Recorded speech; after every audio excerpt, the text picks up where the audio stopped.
traditional because traditional cases are extracted from the book. But I think you have experience, no? Solving case studies, case analysis taken from the book, happened 19 forgotten, happened elsewhere. But this is interesting because this is real time. Not real time, but you are part of the case scenario. Di ba? Sa case study, merong point of view. Kasi hindi ikaw kasama doon sa scenario. You will solve the case in the point of view of yourself. But in here, no more point of view because you may be part of the case scenario. You may be a player, you may be an observer, you may be a participant to the case scenario. So it may happen in the workplace, in your present, past workplace, or your customers or your suppliers, etc. No, so that's the. So what you're going to do is based on your. It could be based on your assigned topic. No, okay, it's marketing. No, marketing case tone using the what is and what should be model. No, what is the what is and the what should be model. The what is model or what is scenario is what is existing. Okay, for example, social media, the employment of social media or the use of social media. Ano ba yung currently being utilized or employed by the company? What are these different social media apps and platforms being used? So hindi mo napapansin, yung pala very expensive yung ganito, ganyan, ganyan. So you're just enticed with advertising your products in several apps and several etc. platforms. But you don't notice yung budget, no? Yung cost benefit analysis, you are a failure. Yes, maganda nga pero etc. So something like that's what is. So based on your study, based on your analysis, etc. You may have the what should be, meron palang what should be. And this is your recommendation. What should be. And this will be the template. This is a common template, no? In parehas lang naman yung template niya with the traditional case study. Yung how do you do it lang is that's the one thing different, no? So let me share with you the template.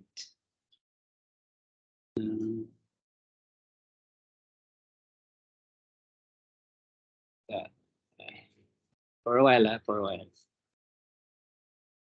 Hirap kasi dito. Do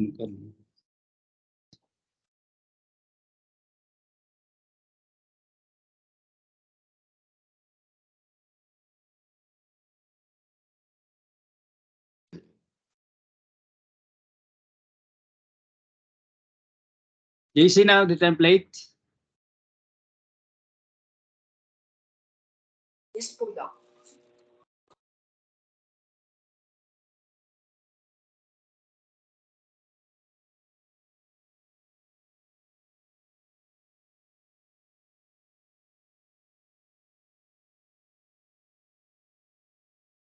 Okay, this is the template, no? You start with the problem and its background. So as I said, you're the one to create the case scenario. You do it, no? Identify the problem scenario, and then you have to know that these areas for considerations or factors to consider in analyzing or resolving the case. No? Okay. Now, after the areas for consideration, you have to develop alternatives or alternative courses of action or ACA.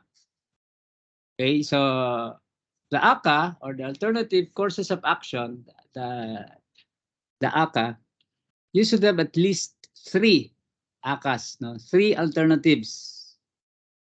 And for each alternative, you have to evaluate each alternative according to advantages and disadvantages. For example, ACA number 1, we choose platforms or channels. What are the advantages? Enumerate the advantages.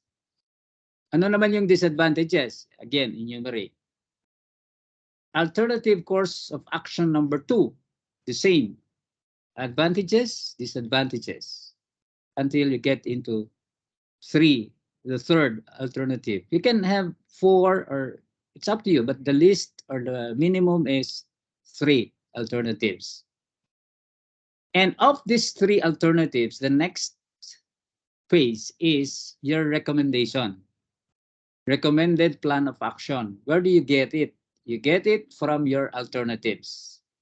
How do you get it? The alternative which has the most number of advantages and least number of disadvantages, that is your recommended plan of action. And please take note that whatever your action taken is, sometimes it fails. Do you agree? Not Yes. all. Kaya, di ba, I think if you still remember my sharing about Peter Drucker's element of decision making, that you have to decide fast, and not all decisions yield positive implications. Sometimes it fails. Diba? Kaya minsan, when I resigned, no, sabi daw, boss ko, where are you going? I'm invited by another school. I want to make it a try because the offer is very prestigious. I was offered by another school, EVP position. That's very prestigious. That's EVP, or Executive Vice President, is equivalent to a little president. No? Kaya may EVP because the president is not active. In organizations where there is EVP, most of the times the president is not hands-on, is not active. So he appoints an executive vice president. And sabi niya, what if it fails? Okay. He didn't hold me on, but ganon. So if it fails, you have to have your fallback position, or we call it your plan B. If plan A doesn't materialize, it doesn't work, you go to your plan B. Diba? So, para kagaya din ito sa human resource final selection, the rule of 3. I don't know if I share with you. Scientific selection of applicants. From 100, you trim down to the manageable number where you interview, you shortlist the 100 to possibly 10. And of the 10, you shortlist it to, you go to the rule, you apply the rule of 3. What is the rule of 3? You get the best 3. If you are getting 1, why best? Why top 3? Because if number 1 is no longer available, you still have number 2. Meaning you don't go back to square 1. You don't go back to recruitment stage, and so on and so forth. Pero ka na naka-reserve na 1 and 2. Because number 1, most likely, is very good. And he does not apply only in your company. And since ikabit ko ulit yung element of decision making, since ang bagal mong mag-decision, sabi mo sa HR kan, sige, tawagin mo na nga yung si number 1 kasi i-hire na natin siya. Ano sabi ni number 1 nung tinawagan? Ay, sorry sir, I'm taken. I'm in a relationship. Diba? So, taken na. Magaling kasi kung bagal-bagal mo kasi, mag-decide, no? Etc. So that's fallback position. Your plan B, or you can also get it from your alternatives. No, so the second best. It doesn't work.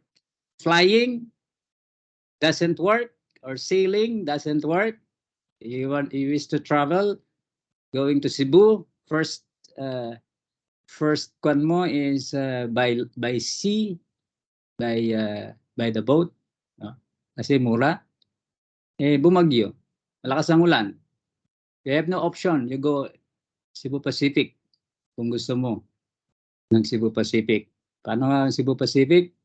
If you take Cebu Pacific, you fly Cebu, you land at the Pacific. Kaya it's your call, no, kung magsi-Cebu Pacific ka. So, Plan A mo is magbarko. Bumagyo. Tapos nawala ang bagyo, umulan. Pag maulan, sa dagat, maalon. Kahit walang bagyo.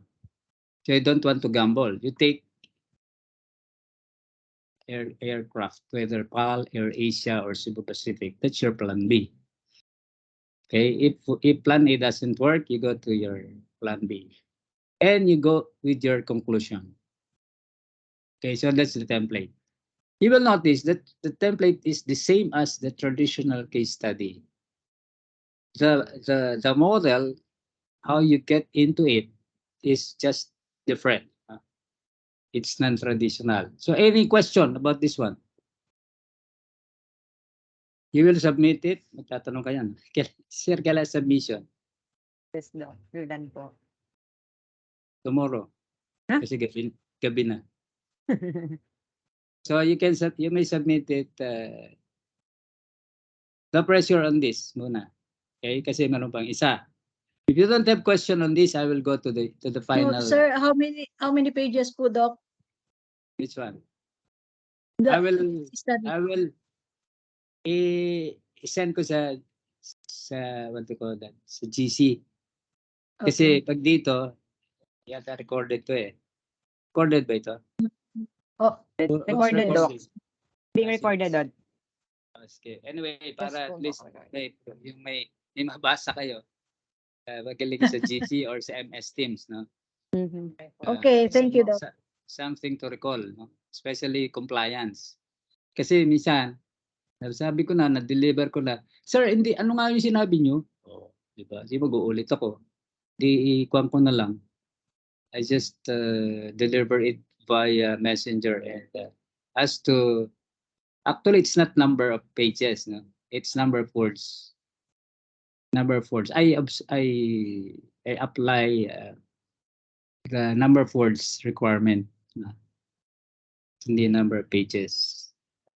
Kasi pagdating sa number of pages, some students, they do not know how to what's the concept of one page. Okay, so halimbawa, sir, ilang pages ang kailangan? For problem and its background, one page. Tapos areas for consideration, one page. O di, nandun siya sa background and problem and its background. Saan siya natapos? Half the page. It's not one page. One page is you constitute majority of the paper, no less than 3/4 of the paper. Okay? And you don't proceed if it is a major topic. If you end in the middle of your page 3, if you are introducing a major topic, a chapter, you proceed to the next page. But if you are introducing another topic within the chapter, you continue with the paging, no? with the remaining space on that page. Hindi ka mag-skip. Okay, that's technical writing. Okay? So, kasi para ma-comply sa number of pages, kahit kalahati lang ang laman, sir, one page na yan. No, it's half page only. Okay, so kaya number of words para safe. Okay, so yan. Any other questions for the case study? And this is also an exercise for you. Kasi, especially kung online, no? Pag online, I don't believe in exams. Yeah, I don't believe in giving of exams. Because we don't see each other. You take it in front of me. Well, yes, I agree. O, hindi ko lang kung saan nyo ginawa yan. Sa bedroom, sa comfort room, or any room. Okay, so yeah. Any other questions, case study? Before I introduce the second one. Anyway, yung namang presenter, ano ka pang I'll have another 15 minutes, so you consume the remaining 2 hours for your presentation. So if you don't have, I'll go with the second one, which is the final requirement. Why final requirement? Because you have to finish all the topics, before you can come up with this. This is about a digital marketing plan. Okay, in traditional marketing, final requirement is marketing plan. But since this is interactive and digital marketing, instead of simply a marketing plan, it becomes a digital marketing plan. The use of the different social media platforms and other. Okay, so let me share.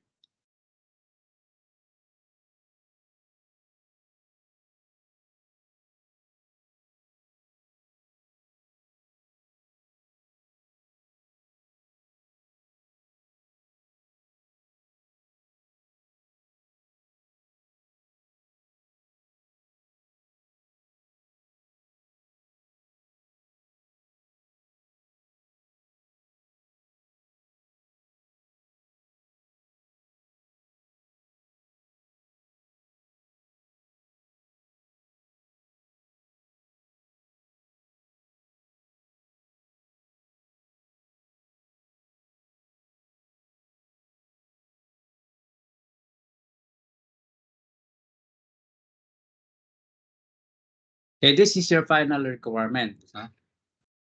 This will be submitted. It depends on the.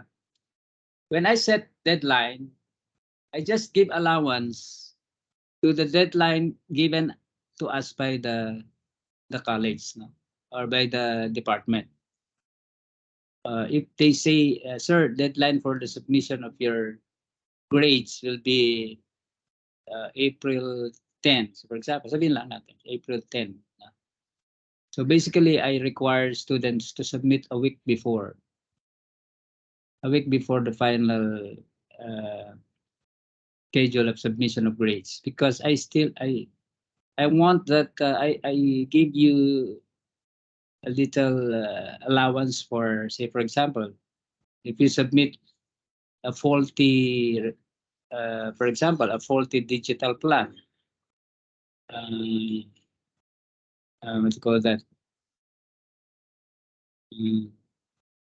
Hindi siya, kulang siya, no? Etc. So I will ask you, you still have time to revise, no?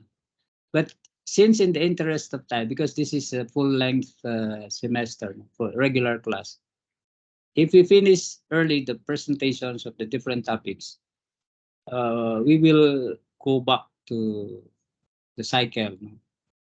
Kung sino yung first. So that's why this can be done also earlier. No? Okay, so what is a digital marketing plan? Sorry.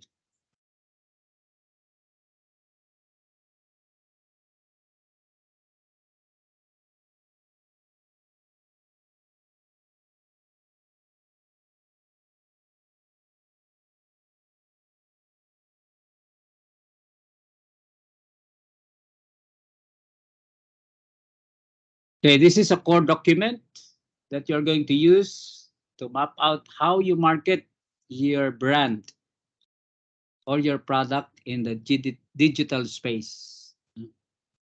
And this is the template. No?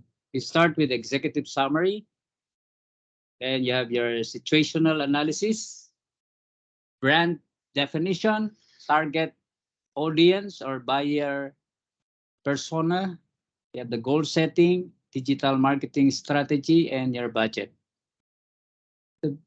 What is important here, no? Any plan that you execute, if there's no budget, that's far from execution. Ang tawag dyan, let's say plan. It's just a plan. Okay, it should be supported. Every plan should be supported by budget. Isn't it? Oh, sino sa inyo hindi pa not yet married for the second time? Si nagtasagad lang kamay si Mayan. Mayan. Hindi pa siya married. Sir, madami pa pong hindi kasal. Yan. Ito, siyempre magpa-plan kayo. When you set plan, siyempre may budget, di ba? May papakasal ka, wala ka namang pera. Forget about the plan. Because it will never get done. Any plan, no? Any plan. Oh, gusto mo, punta tayo. Ay, alam mo, masarap pumunta sa Baguio eh. Wala ka namang pera. Masarap lang, no? Masarap lang magplano. Bagay, masarap it's nice to dream or plan. But as I said, it should be executed. That's why it's in here, you have the budget. The last element is the budget. Okay? And the executive summary, okay, contains the following: your business environment. You identify your business environment. That's what we call environmental scanning.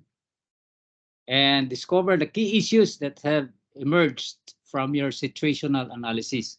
So we conduct here situational analysis, different situational analysis, the PESTEL, the SWOT, swatch. Okay, and then the key objectives of your digital marketing plan, the strategies and tactics to be used, and the projected outcomes and expected return on investment. So you will notice ito is yung summary, executive summary of these different areas. But please take note, no? In writing an executive summary, it's a frontliner. You notice it. Diba? Prologue yan, no?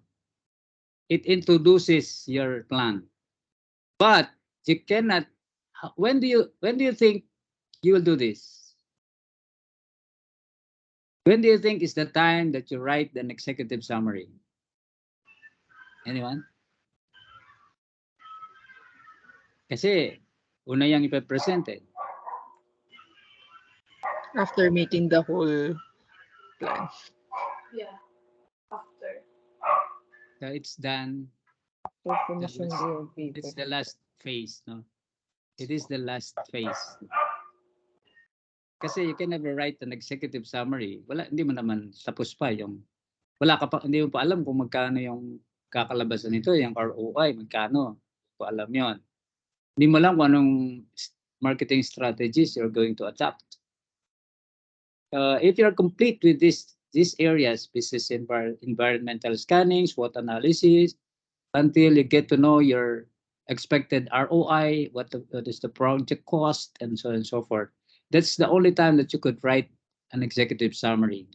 And in the executive summary, you only write the salient features and each of these areas. Kaya nga summary lang eh. Because when I read, I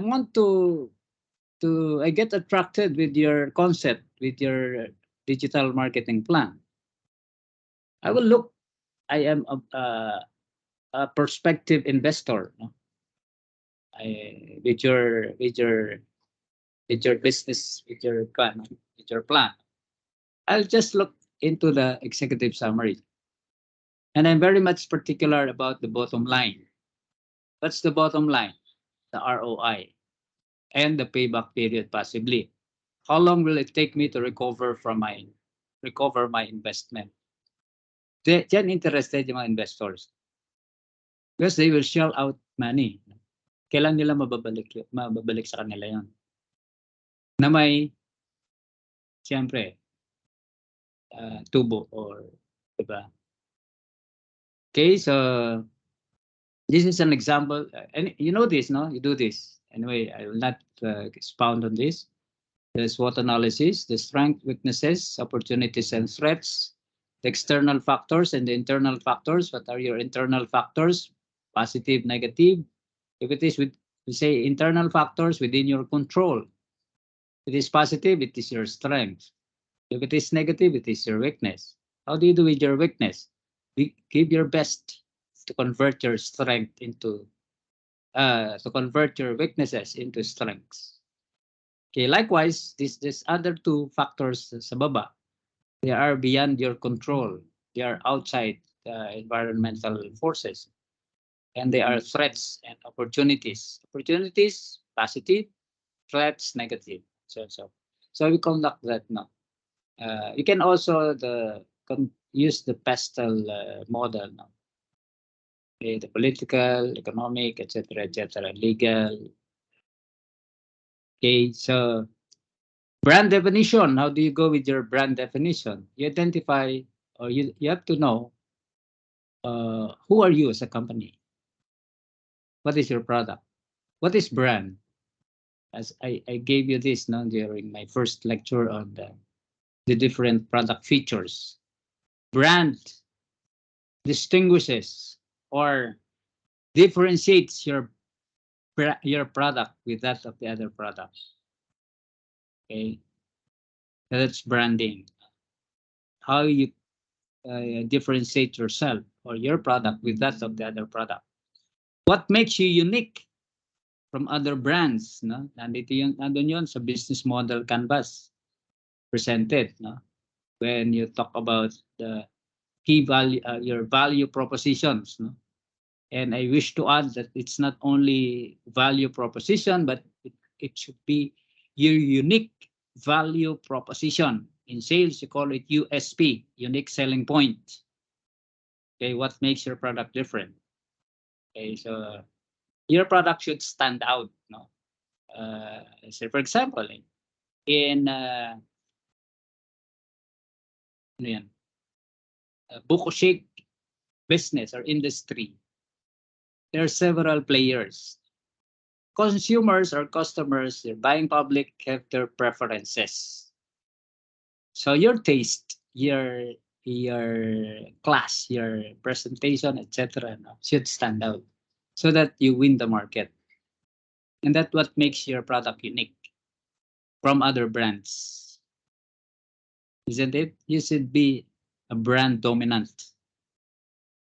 Your product should be brand dominant so that you win the market. Kaya if you go to toothpaste industry, what is your observation in toothpaste industry? Pag bumili ng Colgate, sabi yung close up. Pag bumili ng toothpaste, sasabihin, pabili nga ng Colgate yung close up.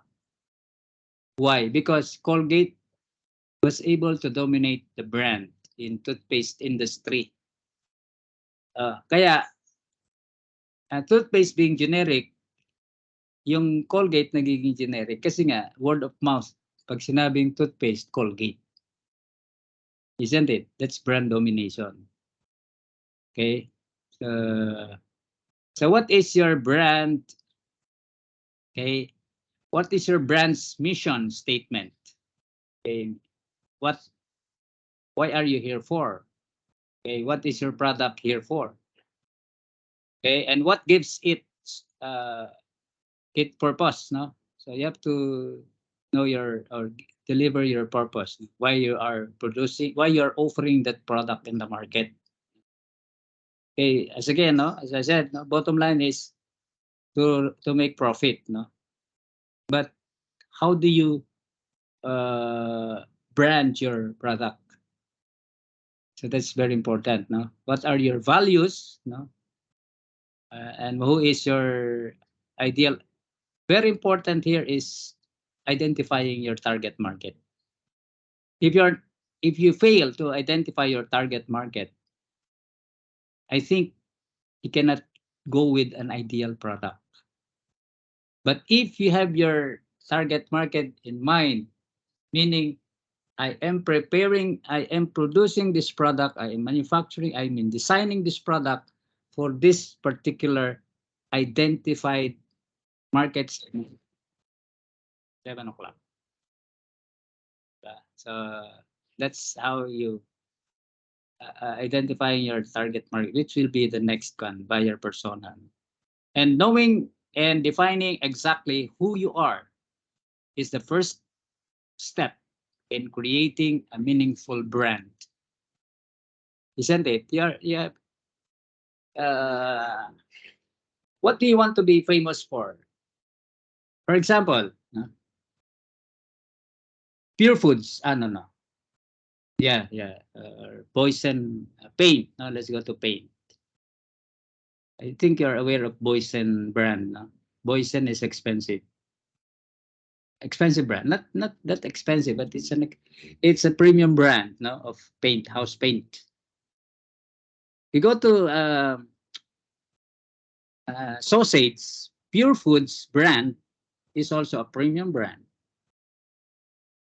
but they want to target also lower class segment.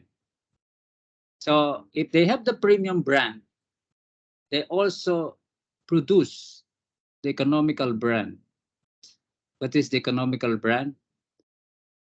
For Boysen, they have Nation. Yung pang pintura sa mga White House. Alam niyo yung White House? Pagka November 1, di ba, pinipintura natin yung White House. So hindi ka na magbo-Boysen, Nation na lang. Nation is economical brand. One manufacturer yan. Pure Foods, yung ginagamit sa mga karinderya, hindi naman Pure Foods. If not Gusto. Gusto is the economical brand of Pure Foods. Anong kalaban ng Pure Foods? Swift. Si Swift meron the economical brand. Rika. So, pero yung mga karinderya, yung mga no brand, inibili na yung no brand. Kaya, pag kinagat mo yung hotdog, parang umagat ka ng marshmallow, no? Marshmallow. It's not meaty. No? So, etc. So, this is how you define your brand, or we call it brand definition. Now, next is your target audience. This is critical, and this is the most important aspect. Your target audience. A buyer persona is a detailed description of someone who represents your target audience. This is fictional, but based on deep research of your existing or desired audience. This is a detailed profile of the model customer for whom your product is intended or addressed. Okay, your buyer persona. And goal setting, you have to set your goal. Okay, digital marketing goal is broad target that you hope to achieve. Remember, second habit of highly effective individual, you can apply it also in this by setting your target. No? And your target or your goal should be SMART. And how is it? SMART goal. You have the specific, measurable. Ito kahit kayo natutulog, pwede nyo itong memorize, no? Sa principles of management, SMART, objective. But did I also share with you how are you to become smart? A smart individual. This is the SMART goal applies. This SMART acronym applies to your goal or your objectives. That it should be specific, it should be measurable quantitatively and qualitatively. It should be it should be attainable, it should be relevant, and most especially, it's time bound. You as individuals, you are smart. But how do you characterize being a smart individual? S stands for sensible. You have to be sensible. How do you become sensible? You talk with sense. That's how you become credible. You talk with sense. It doesn't matter whether you talk a lot or you talk less, as long as it is not senseless. Okay. If I get something from you, I like the word, no, from my friend. He said, for a short period of time, sir, I'm so glad that I was able to pick your mind. Parang, hindi ko alam kung paano ibig sabihin niya doon. Okay, so that's you're sensible. No? And what is M for an individual? It cannot say you're measurable in terms of height, in terms of weight. Kaya naman, no? Kung overweight ka o underheight ka. So it doesn't apply. What applies? You have to be mentally alert. You have to be mentally alert.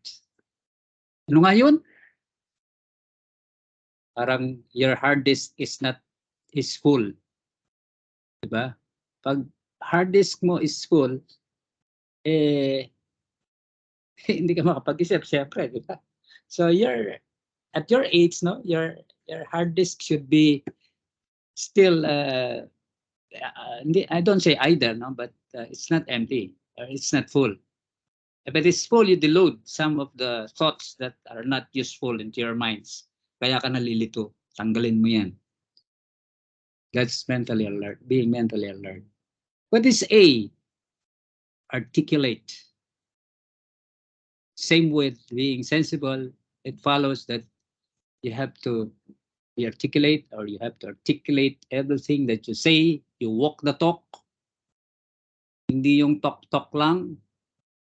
There are people who are very good in speech, no, in talking, but they have no output because they don't know how to articulate it. They only know how to say it, but articulation is lacking. That's why he doesn't produce output. R. What is R? As an individual, you should be responsive. Not responsible, no, responsive. Meaning you should be sympathetic. No? You sympathize with you're responsive. There's something going on. There's trouble there. Hindi ka magmimiron lang. If it is feasible that you be in the loop, help these people. Okay? Hindi yung nasusunog doon sa bandaron. Ay, ang laki na ng apoy doon na nasusunog. Meron ka magagawa. You call the police, fire department. Ha? Tawag ka ng bombero. In that way, you respond to di ba? Hindi yung wala lang. Kasi, nagte-text ako nagpe-Facebook ako Naistorbo ako. Bahala na sila dyan magkagulo. Okay? And lastly, T, you have to be time conscious. You have to be time conscious. No? Ano ba yung know where your time goes, di ba? Natapos na tayo dyan. So and so forth. Okay, so yeah. Now, what are these different strategies that you may apply? No? The email marketing, content marketing, ito na search engine optimization, SEO, etc. Pay-per-click advertising, social media marketing, mobile marketing, video marketing, and so on and so forth. Isama nyo pa dito yung TikTok. And some other marketing strategies, which are digital, no? Okay, apart from the traditional, no? Etc. And lastly is the budget. Yeah. It comprises media costs, no? Identify niyo magkano ba yung Facebook subscription for this number of months, etc. How many? These have cost, no? Kaya yung mga pinta nyo mga sponsored, ang daming likes, etc. May cost yun. Creative production, agency fees, no? Digital tools and technology. Yeah, the purposes of delivering of delivering different strategies. Paid advertising, sponsored web content, new marketing stuff, no?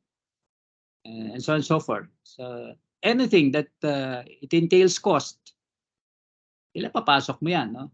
And calculate your digital marketing plan budget. I-itemize mo yan. Okay? So, if you want, wag na lang. Gagaling naman kayo. No? Kasi yung mga, tawag dito, yung Burmese. No? May Burmese tayo dito, no? Yung Burmese, kasi 100% Burmese sila. They ask for sample output. But I asked permission from my students from AUP, Silang. I selected one best digital marketing plan, and I shared it with the students from Myanmar. That was 2 years ago, when pandemic, just in the middle of pandemic. Okay, any questions before we go to the presenter? Can you also share an example po sa amin? Ano? Nabingi ako dun. Opo. Tignan natin kung papayag tayo. Papayag. Sige, we'll try. Okay, any Or other upload na question? lang. I-upload na lang po sa kwan para may babasa din po kami, Doc. Sa MS Teams. Paalam muna ako sa kanila. Okay. Thank you po. Baka makulong ako eh. Thank you, Doc. Data privacy, it's not my property. Although they've submitted it to me already, but I have no right to Yes. share. I have no right to share without their permission. Tanggalin na lang po siguro yung pangalan, Doc. Talaga naman tatanggalin ko yan. Hindi, wala yun. Yung identity nung is not disclosed. So, sige. Okay, any other questions before we proceed to the presentation? I think the topic for this for tonight is about marketing management. Doc, i-upload Can I- nyo din ito sa MS Teams. Sige. Tingnan ko muna. Thank you po. Mm-mm. Just to confirm, Doc, so we have two assignment, yeah? The first Yeah. assignment is the case study, and the second one is to do the digital marketing. Yeah, correct. Am I correct, sir? Yeah, Okay, thank you. you are correct and So, right. but we don't have the deadline yet. I'll tell you. I will review your reporting time. Okay, thank you, sir. When will it end? No? Tapos, I'll just inform you siguro next meeting. And were you here during the first? Hindi ka, are you not late? Were you not late, Hendy? Di naman. Were you here first hour? Was 10 minutes late, sir. Did you learn about having the class on next meeting, March 28, will be moved to temporarily or tentatively on Yeah. April 1? Alam mo yan? Did you know it? Yeah, I was there in that discussion. Okay, so I just want to propose that if we have a class in Indonesia, then I can prepare the place, sir. wala pa. South Africa daw ako next meeting, next year yata. Kasi hindi na-approve yung online. Hindi na-apply. So what AUP will do is we'll do outreach of campus. That's why what I've shared with you about 2 sections of Burmese students in Myanmar. It was supposed to be in Myanmar pre-pandemic. Inabot ng pandemic. That's why it was online. And pumupunta ako ng Davao for the class sa hospital ng Adventist Hospital. And that was the time that I was confined. No, I was doon ako na ICU sa Palawan General Hospital, Adventist Hospital. Kasi there was a time we had our class in ICU room. Kaya na ICU ako. ICU room. Palipat-lipat kami. We transfer rooms in that hospital. Kasi my students were hospital staff and 2 medical practitioners, 2 medical doctors. That was face-to-face, pre-pandemic. Okay, so but stopped already. Okay, so who will be presenting tonight? Dalawa kayo? How many are you? Hey, sir. Good Yeah. evening. I'm the only one po. Angelo. Sole reporter po. Okay, you may now have the floor. Can you hear me, everyone? Yes, yes. Yes, sir. For a while. Okay, once again, good evening, everyone. I'm Angelo Almazan, and I will be tackling about the marketing management. Pardon for my voice, I'm sick, but I'll try to deliver this report as much as I can. Okay, let's proceed. Okay. Okay. So the first topic in marketing management is marketing organization. So the marketing organization is the vehicle for making decisions on all marketing area. So it establishes the authority relationships among marketing personnels and specialists who are responsible for making marketing decisions and planning that are essential for the success of any business firm.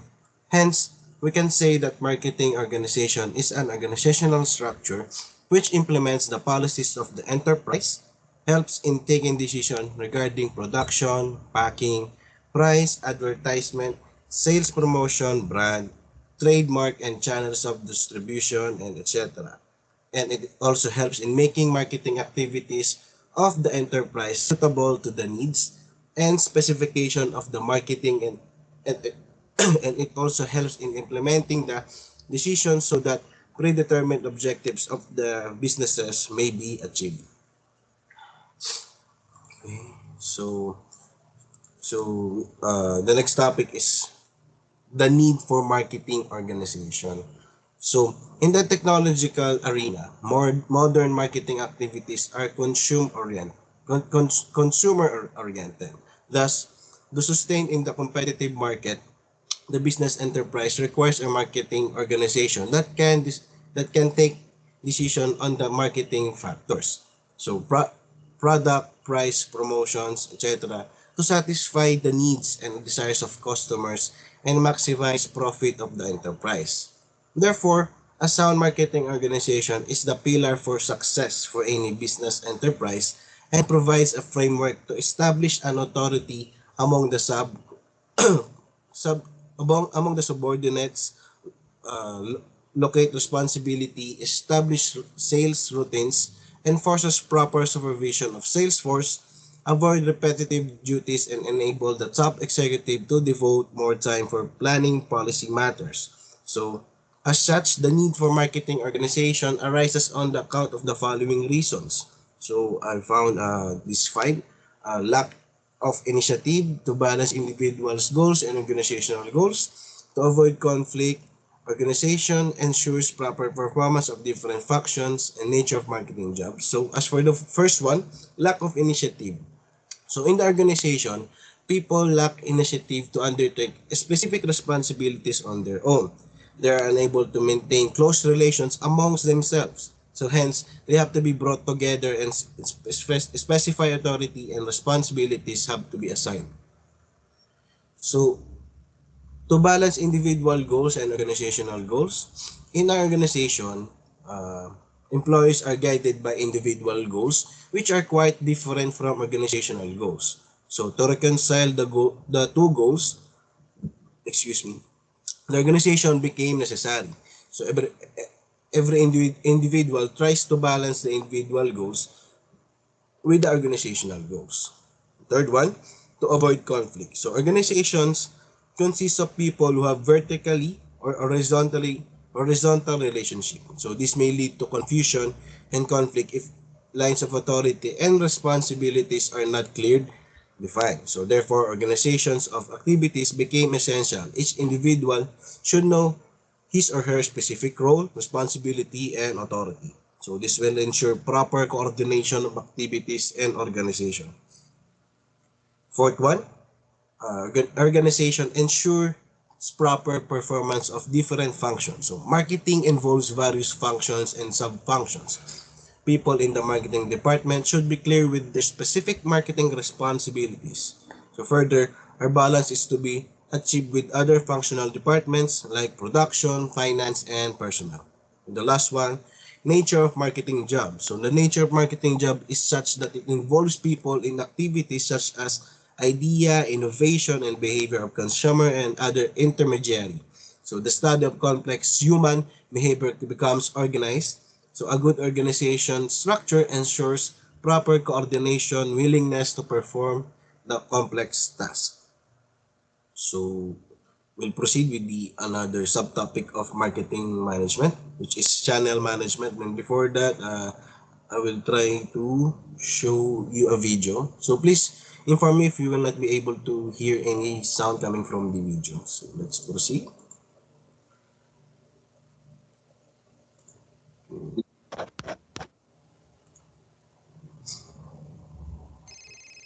It's Monday morning and the channel sales and operations conference call isn't going well.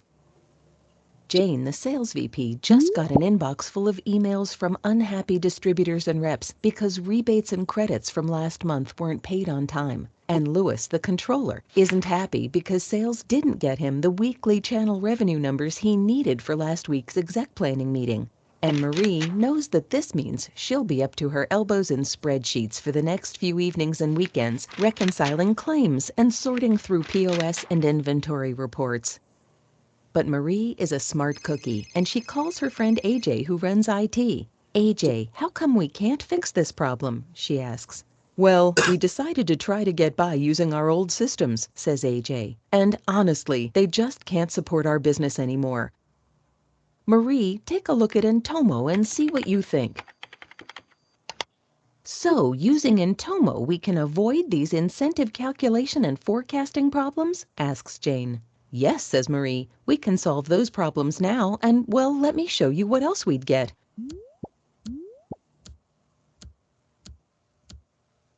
Plus, Entomo is proven with leading companies, and because it's cloud-based, we'll have our ROI in months, not years, adds Marie. It's Monday morning, but this time the channel sales and ops conference call is going really well. Louis has just finished telling the team that Entomo helped him close the books on time, and everyone is ecstatic that sales just blew by their numbers. So Louis is happy, Marie is happy, and Jane, well, Jane is as happy as she ever gets. For your free channels assessment, email assessment@entomo.com and let's get started. Okay. So with that video, no, I incorporate that video with this presentation because I just want us to understand and to accept the fact that the innovation of the contemporary world, which is today, the importance of embracing the advancement of different softwares, no, just like Entomo.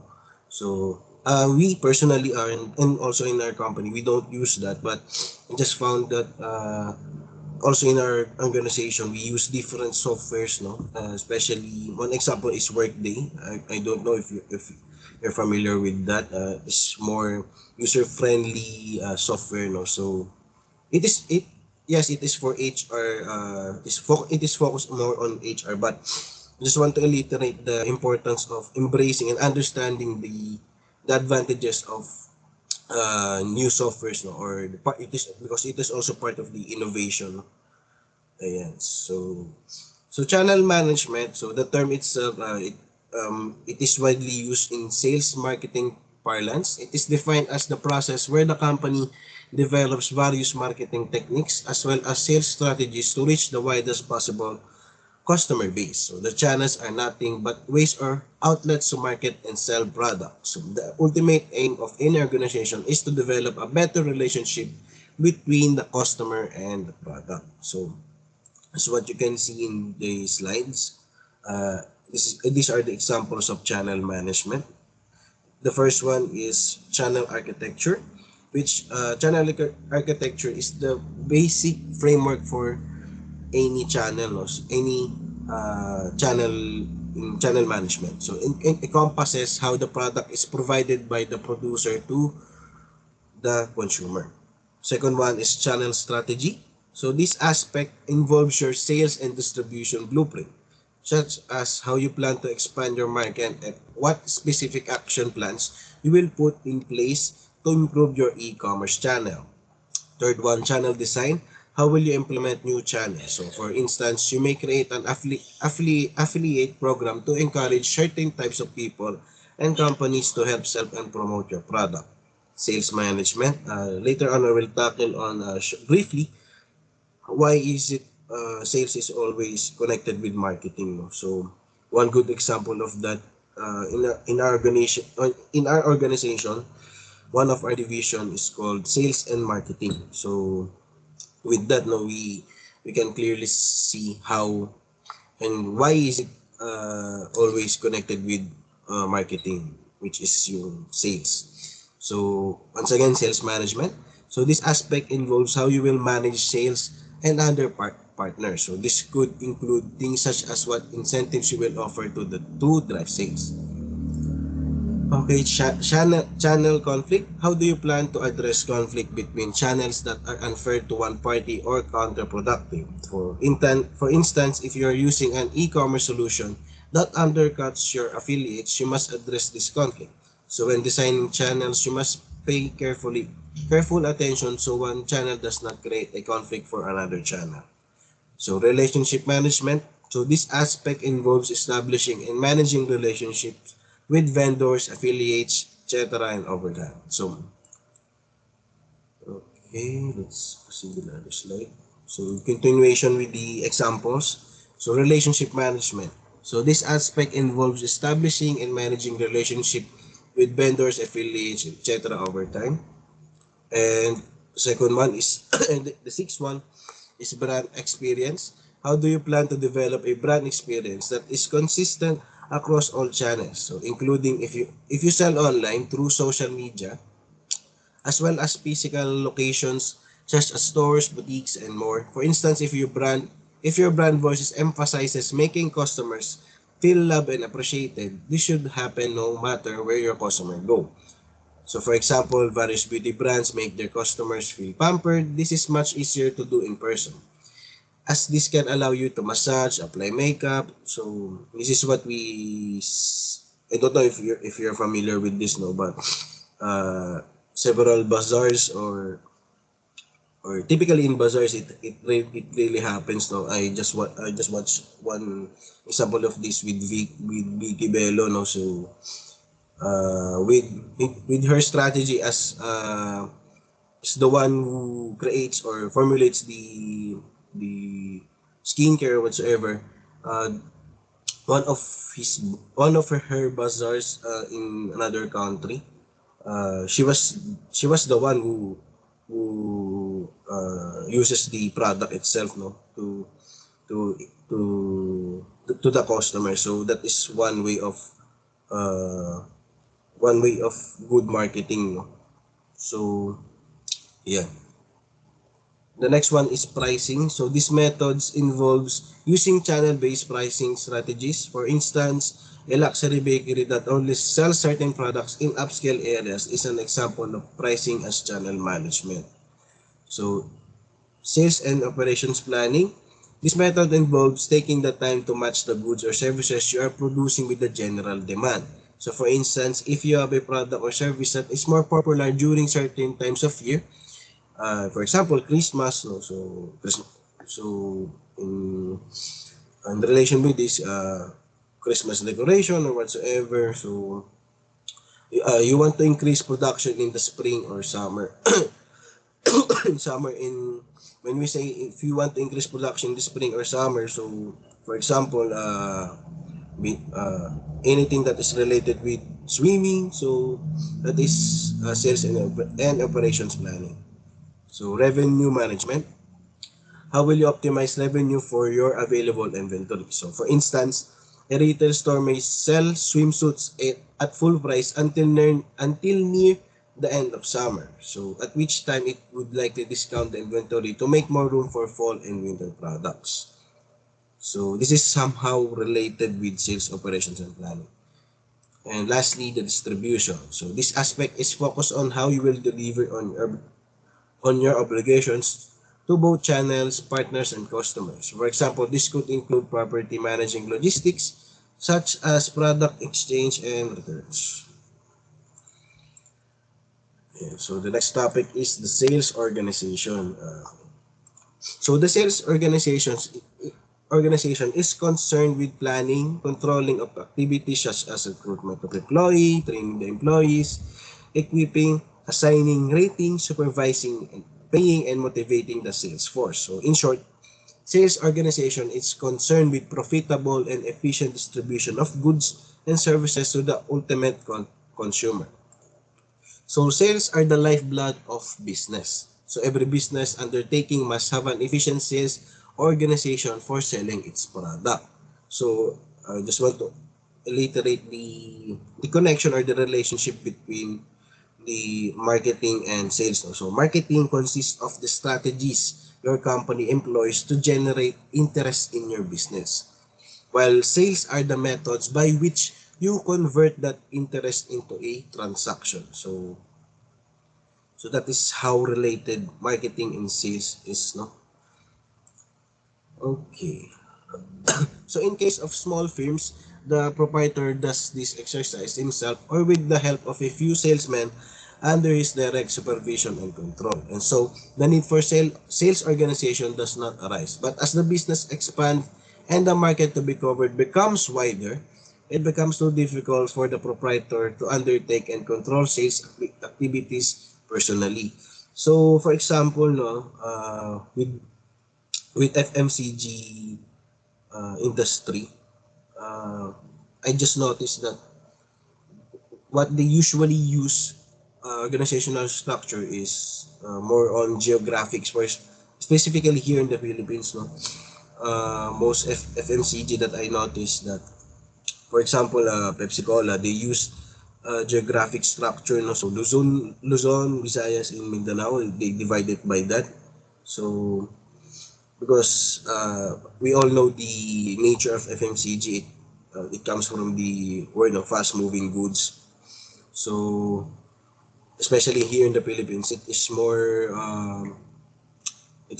vital, or it is more good if they will be using the geographic structure, which leads to our next topic about the examples of sales organizational structure. So there are three that I already cited, which is functional structure, geographical structure, market-based structure. So the first one is functional structure. So function structure refers to the sales organization structure that focuses on specialization within the marketing team. So this means that everyone has their own purpose to fulfill within the team based on their specialties, interests, and other factors. So having a sales team that runs by a functional structure is more efficient, but it does not come with a plethora of problems. So it may sound great to have each person specialize in their task, but sales is a very interwoven department. So this means that people need to coordinate a lot in a sales team that runs by a functional structure. So we all know that this department is I think, for me, in my own understanding, that marketing and sales is the most competitive department in every organization, no?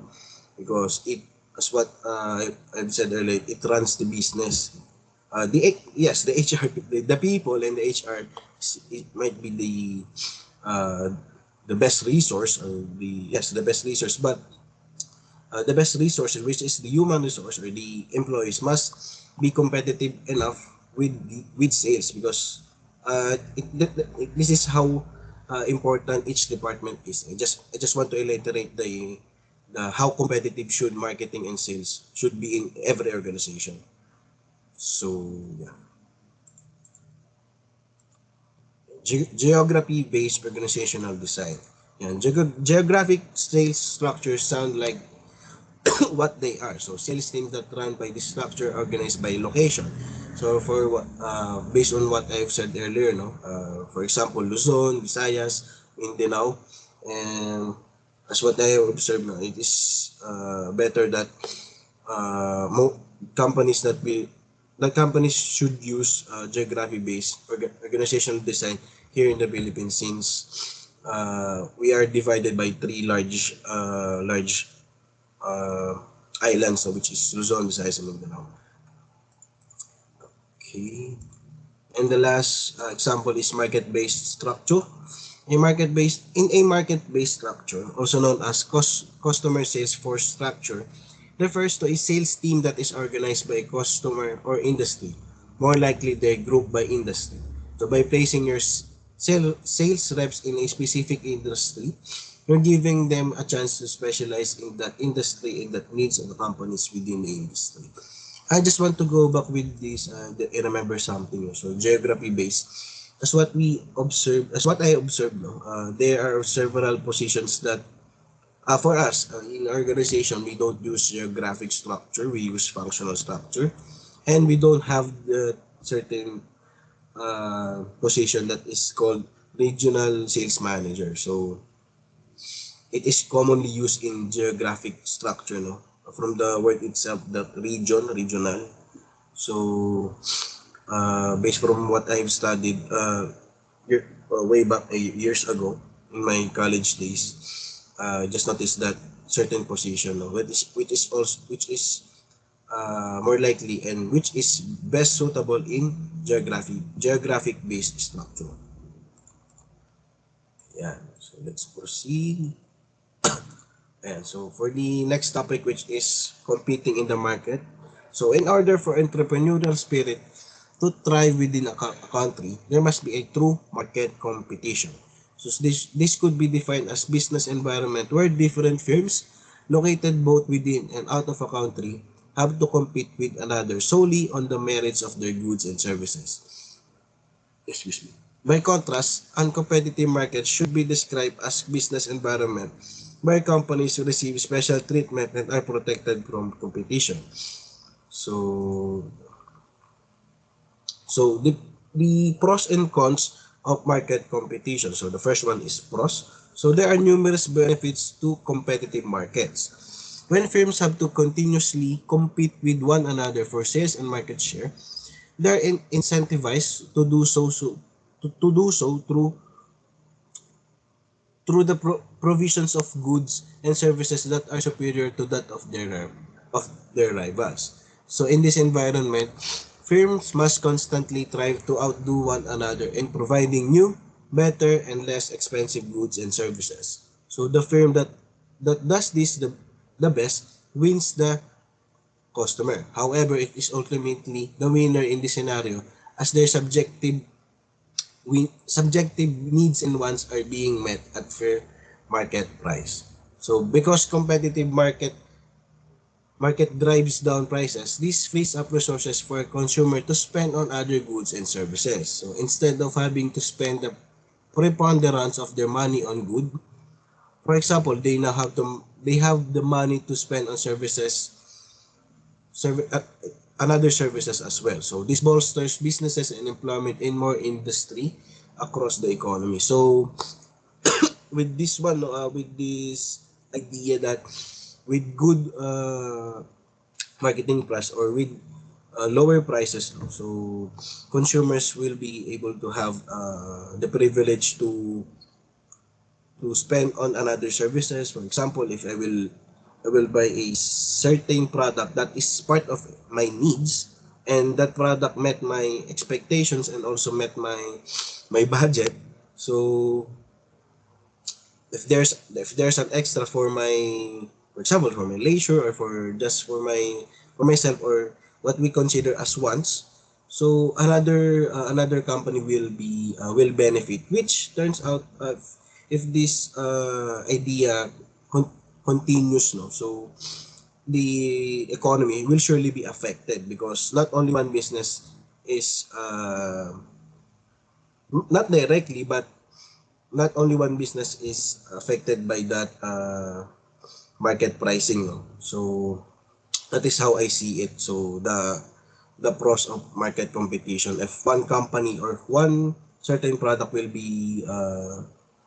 have a lower price with a somewhat good quality, and I know we we understand the fact that there are products that which is some products which has a lower price, meaning they will also have a lesser quality. No? So, but at some point there are some cases that the prices are not that different. No? So the difference is not that quite high.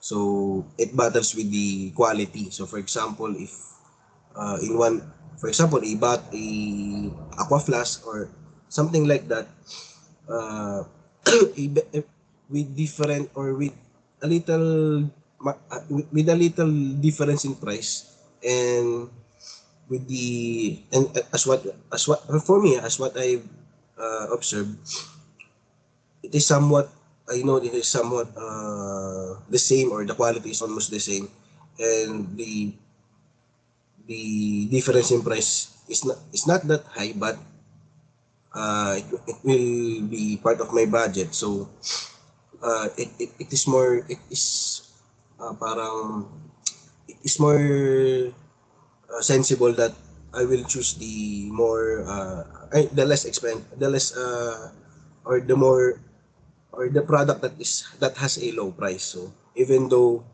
the difference is, because some consumers have this mentality that, oh, the difference is not that high, I will buy the more expensive one. So that is how tricky the sales and marketing prices. So I just want to illustrate that. So let's proceed with the discussion with the pros. No? So competitive market also encourages the most efficient and value of used cars resources. So when companies are not driven to focus on cost due to competition, there is less incentive to maximize efficiency and minimize waste. So when a market is competitive, firms only succeed when they use those precious resources in the most effective, valuable way possible, and waste is diminished. And let's tackle the cons, no? So or the disadvantage. So market competition does result in some parties losing. So this loss could come in the form of company bankruptcy. So the whole industry may be destroyed, will be destroyed. So jobs are lost. People suffer the financial and emotional toll of those job losses. So there are examples of the negative effects of competitive markets that should not be ignored or flippantly belittled. So as challenging as these negative effects are, the net long-term benefits of competitive market are much greater. So new products and services are created and vastly improve, excuse me, vastly improve living standards. So items can be purchased at a lower price, freeing up money to be spent elsewhere. So and consequently boosting revenues in other industries, as what I mentioned earlier. So new industries are born out of competition and create millions of new jobs. So with competitive market, there's a great risk, but there's also a great reward. So this is one example is that, for example, no, a one company that has no competition, no, he or she may enjoy the idea of the idea of she is the only one or he is the only one that sells that product, but we must think of the how can we expand if there is no competition. So because I just think of most companies expand due to competition. For example, Apple and Samsung, they continually expand, they continually grow because of the competition. So and also other brands are joining. Oppo and Vivo and Realme. I think they are in one company. I think as what I remembered, and they are really competing. Mm-mm. Yes, and they are really competing with Samsung and Apple in terms of sales. That is how important the market competition is. But as what I mentioned earlier, there are cons. No? So it may be in some parties it means that they might lose, or it may lead to a company bankruptcy. Yeah. So let's watch another video. No? that tackles about competitive market.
So we'll proceed with the next subtopic, which is product life cycle. So Okay, first, excuse me. Let me add uh, my. Let me add in your. You discussed a market situation wherein we call it perfectly competitive market, or we call it purely competitive market. There are other market situations. If you will not, you will notice in that kind of market situation, perfectly competitive market, the product is homogeneous. Did you see it? It's lemonade. Your lemonade may be the same as my lemonade, as my etc. etc. So pricing is not an issue here, because in a purely competitive market, if you try to, because normally it's an average pricing, yan, uniform pricing. Because if you increase your price, more likely you will lose the market. Considering quality is not compromised. Having the same taste, having the same quality of lemonade, etc., or any product, any product. Okay, let's go to a very simple illustration also, which is in the public market. Fish. You got, you ask one fish vendor, how much is 1 kilo of tilapia? And you go to the next seller, next vendor, the same price. Isn't it? Pare-parehas yan, bangus, or etc. But sometimes another vendor may offer lower price. Perhaps it quality is compromised. Ito yung may sour ice na yung isda. Diba? So Yes, Lord. instead na have you experienced this?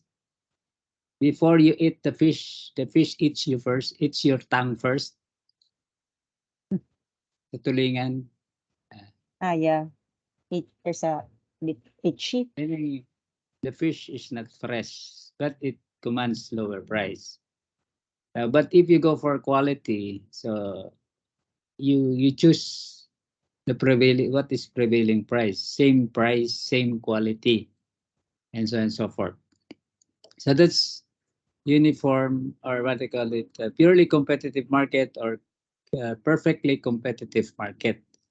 This is very easy to enter into, okay, and very easy to exit also. If you don't like to sell anymore, you can easily quit. No? You can easily get into. But you just have you contact a wholesaler or distributor of fish, no? And then you bring it to the public market. You sell it in a retail manner. Yes, so that's very easy. Now tomorrow you don't find it very easy. It's too tiring and it's too tedious and so on and so forth. You surrender. No more. Tomorrow I won't sell anymore. I'll just stay at home. So that's purely competitive market. Okay. So another form of, or rather situation, is monopolistic competitive market. Okay. In this monopolistic competitive market, brand matters. Okay. And there is price differentiation. Monopolistic competitive market applies to, one good example is appliances.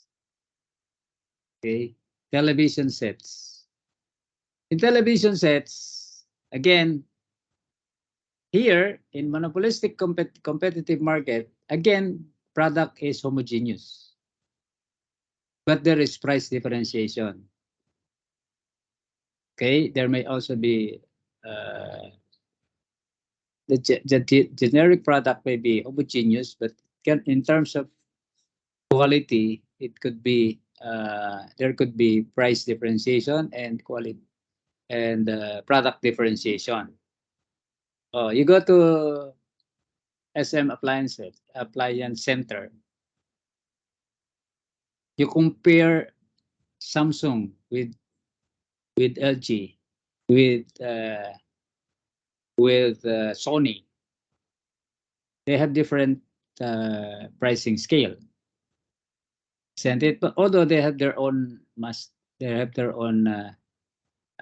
product specialization. Like for example, when I was buying, I was about to buy Samsung, but the sales representative of Samsung was absent at the time, and the sales representative of LG attended to me, and he demonstrated the special feature of LG on the motherboard. So it doesn't. It's more stable than that. But in terms of what Samsung is capitalizing on, the resolution,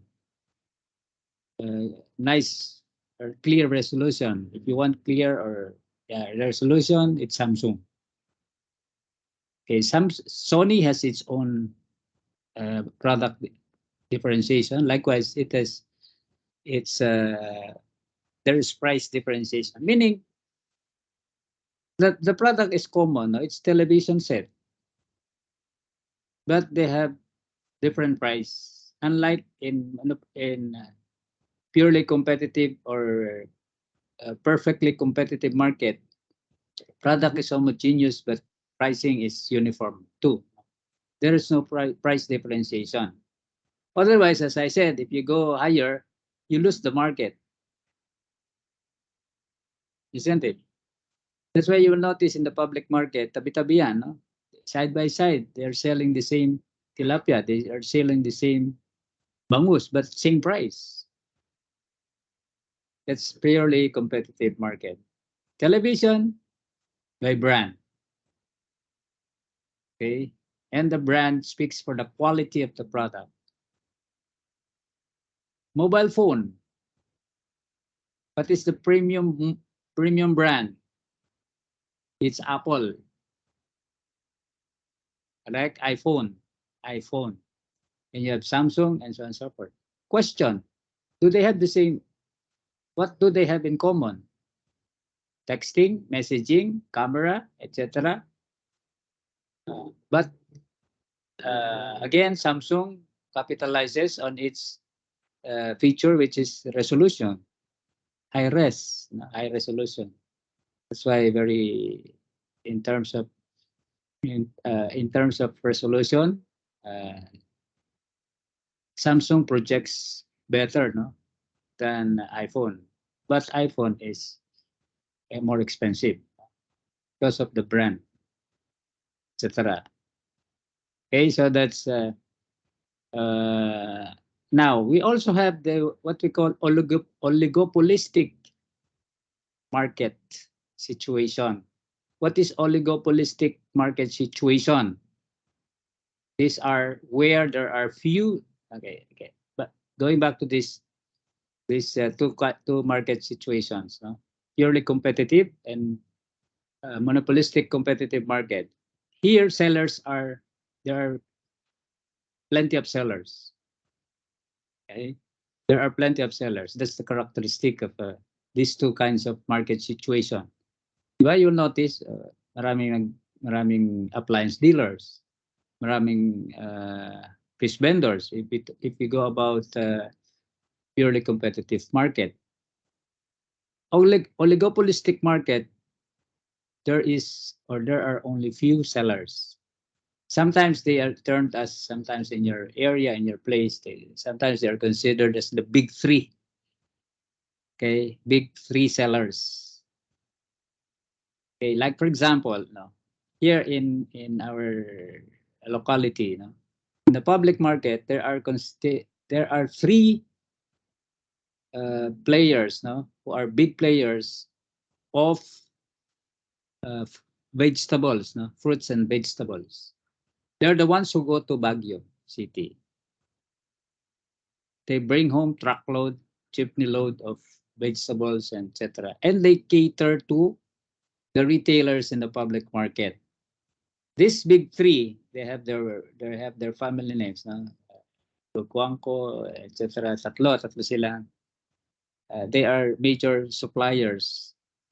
These retailers in the public market, they need not go to Baguio City to buy cabbage, to buy sayote, and so on and so forth.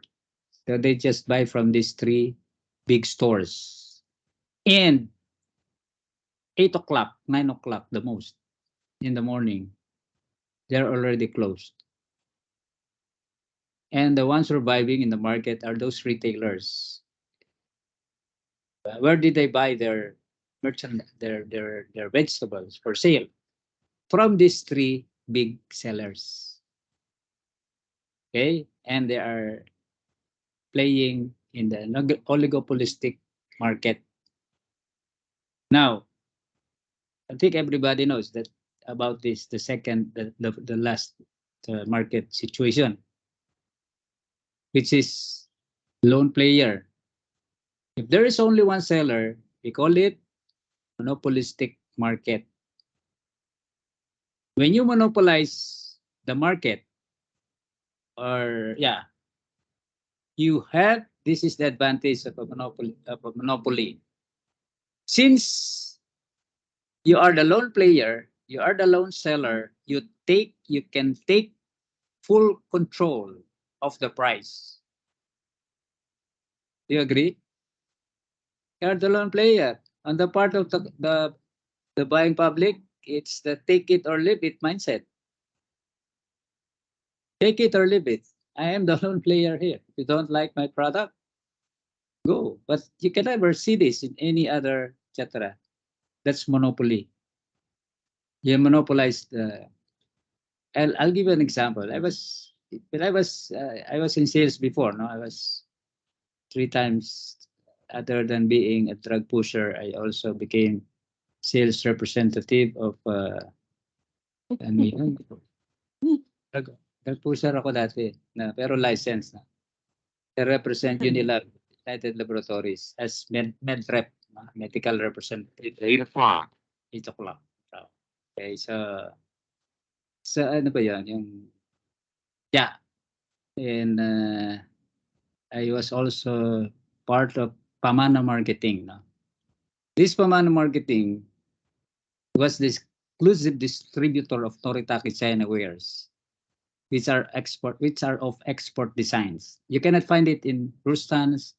You cannot find it in SM. These are export designs, and we cater directly to we go house to house, and we target mistress, no? Maraming pera. Tapos yung mga may surplus, no? Yan ang mga target market namin noon. Okay, so when we go to this, other than, marami kaming produkto, yung Pamana Marketing. Insect killer, meron din kami yan. No? Meron pa lady killer. So, insect killer lamp. Tapos yung, what's the other one? Fire extinguisher. But this is non-conventional fire extinguisher. It's multi-shots, it's handy, pwede sa kotse, and it's halogenated gas. Yung kansya, multi-shots. Hindi kagaya ng conventional, yan sa mga school, sa mga buildings, no? That's one-time shot. That's not multi-shot. Pag inopen mo yan, ubusin mo yan. And that's hindi siya liquefied gas. It's diba? Kansya. Gas talaga siya. So itong the brand of the fire extinguisher is SGM Fire Extinguisher, imported from Miami, Florida, USA. How much was it being sold? 7 times the price of the fire extinguisher. For example, sabihin natin that the fire extinguisher was bought by Mr. Cordero, the owner of the Pamana Marketing. For example, he bought it at sabihin natin $10, no? $10. So instead of 10, we were selling the fire extinguisher at $70, not 10, but 7 times the price. Why? Because you cannot find it in the local market, because it was exclusively distributed in the Philippines by the Pamana Marketing Corporation. You want to buy it directly, you go to Miami, Florida. You go to the US. Doon ka bumili kung gusto mo ng, that's monopoly.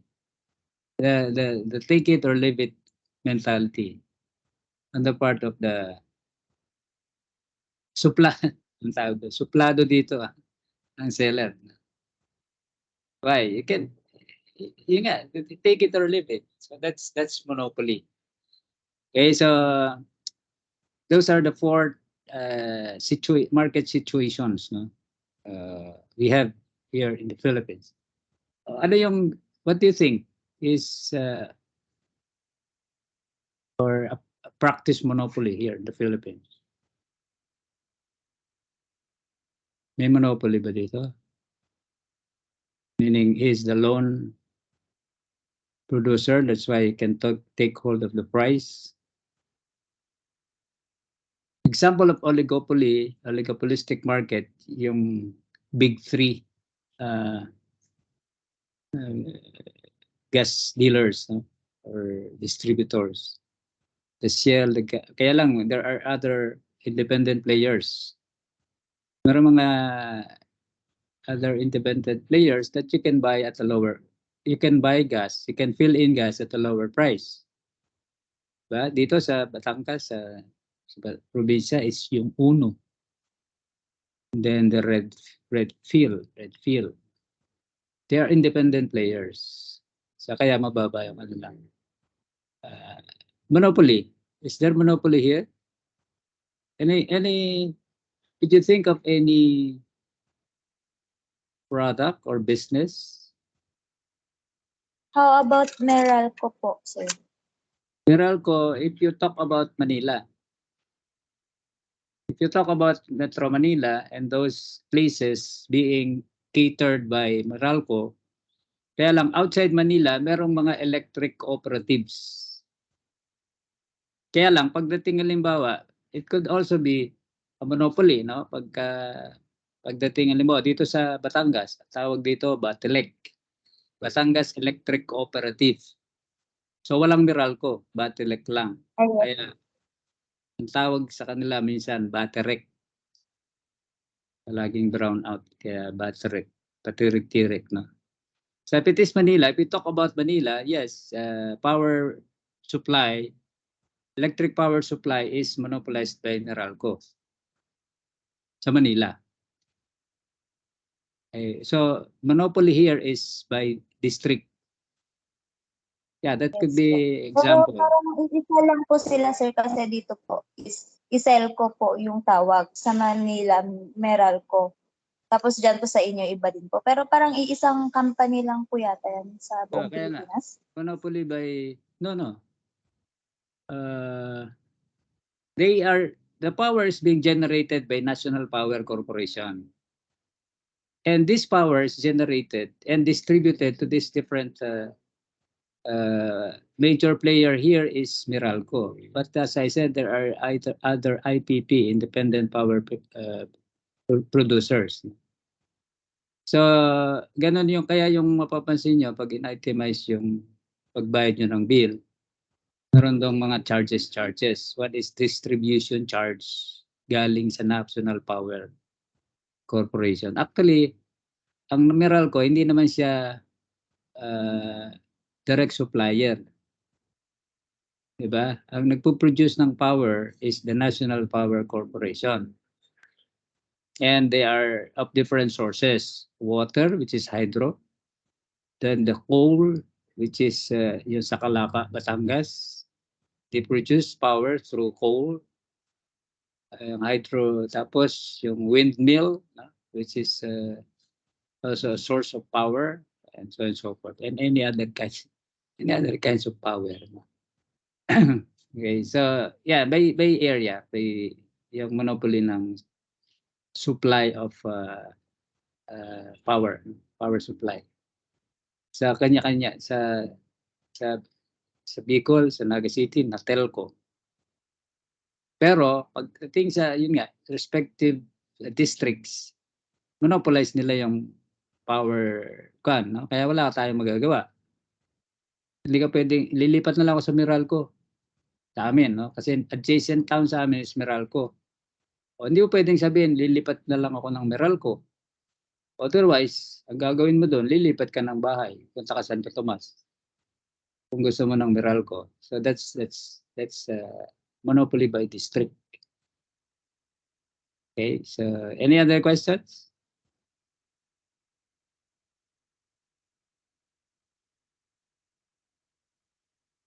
And then there's organizational structure, yung organizational structure, yung functional, no? Di ba nakita niyo sa present ni Angelo yung functional organization. As to functions, nakikita niyo doon yung as to what are these different functions? Marketing, finance, production, and so on and so forth. When we talk about sa sales organization, meron namang customer-based, product-based, location-based or geography-based, no? Geography-based is based on location. Yan nabanggit kanina na merong area manager from sa Luzon, Visayas, Mindanao, no? So yun yung geographic-based, no? Or geography-based. Yung product-based naman is, say for example, kami, for example, United Laboratories, say product-based. You have your for example, the company is Biomedis. So meron siyang biogesic and some other products. So that's why if you want to trace the performance in sales, no, this is in sales. No? You want to track. Meron pang the highest or the best or the performing product in, for example, sa amin sa generics division. No? So you just click, you go to product based structure. Lalabas doon yung, say for example, penicillin, Unilab penicillin, ito yung performance niya, ito yung sales niya, etc. Doon mo makikita alin yung mabili at mabenta na produkto. Customer based, napanggit din ito kanina, sa customer based, you categorized your customer, no? So either households, government, corporate. Yun ang tatlong classification. Ibig sabihin, tatlo yung focus mo. Iba yung in charge sa government, iba yung in charge sa corporate, iba yung charge sa households. Households yung sinabi ko kanina na sa bahay, we go house to house, and so on and so forth. And then you have customer based, product based, and then geographical location, geography based sa lugar. So yan ang in addition to those that presented by Angelo, yung customer based, product based. Okay, especially if you have different product lines. You want to track the performance of each product line. Why do you do that? Because if you have different product lines and you are to track the performance of each and every product line, when you decide to drop product line, you have supporting figures. Itong to, hindi ito performing. Kaya nga minsan, kung kita nyo, yung mga buy one, take one promo, ibinabundle sila, kasi they're not performing. So that's tracking the performance, but product-based. Hanapin mo yan. Meron pa kaming sales personnel-based. No? Itatrack mo naman ngayon kasi yung top-performing sales representative. Kaya merong awarding na top producer of the month, top producer of etc. So makikita man kung sino yung masisipag at malalakas bumenta based on their regardless of product yun, regardless of product. For example, kami, Unilab is divided in several divisions, and unfortunately, I was part of the generics division. Bakit unfortunately? Sa generics division, wala kami sampling. Diba yung mga ahente ng gamot, yung mga medrep, may mga bag sila, no? Tapos may mga sample products. Kami, wala kami sampling. Ang pinaka na literature. I-explain mo sa doktor yung chemical content ng product. So, sir, doc, ito yung aming Unilab penicillin, etc. Picture lang, brochure lang. Walang actual product. That was the time that Cory Aquino, the former president of the Republic of the Philippines, signed into law the Generics Act of 1988. Kaya if you will notice, no, pasilin niyo ito mamaya sa bahay, sa gamot. No?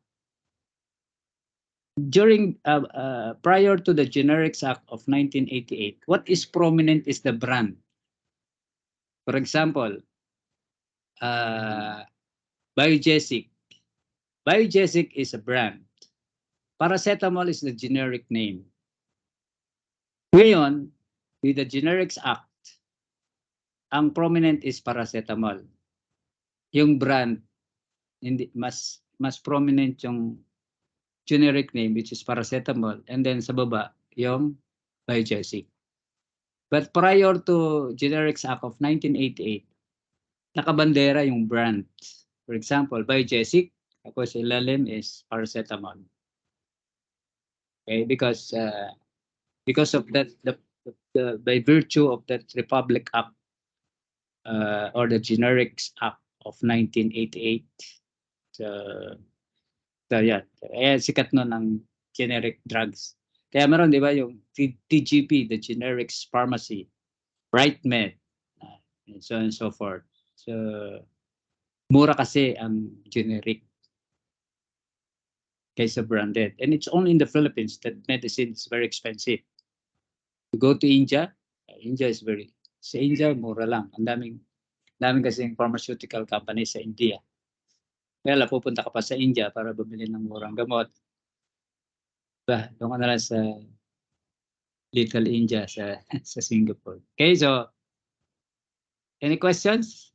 Any other questions? The next topic is about product life cycle. I guess you still remember my sharing. Okay, let me hear.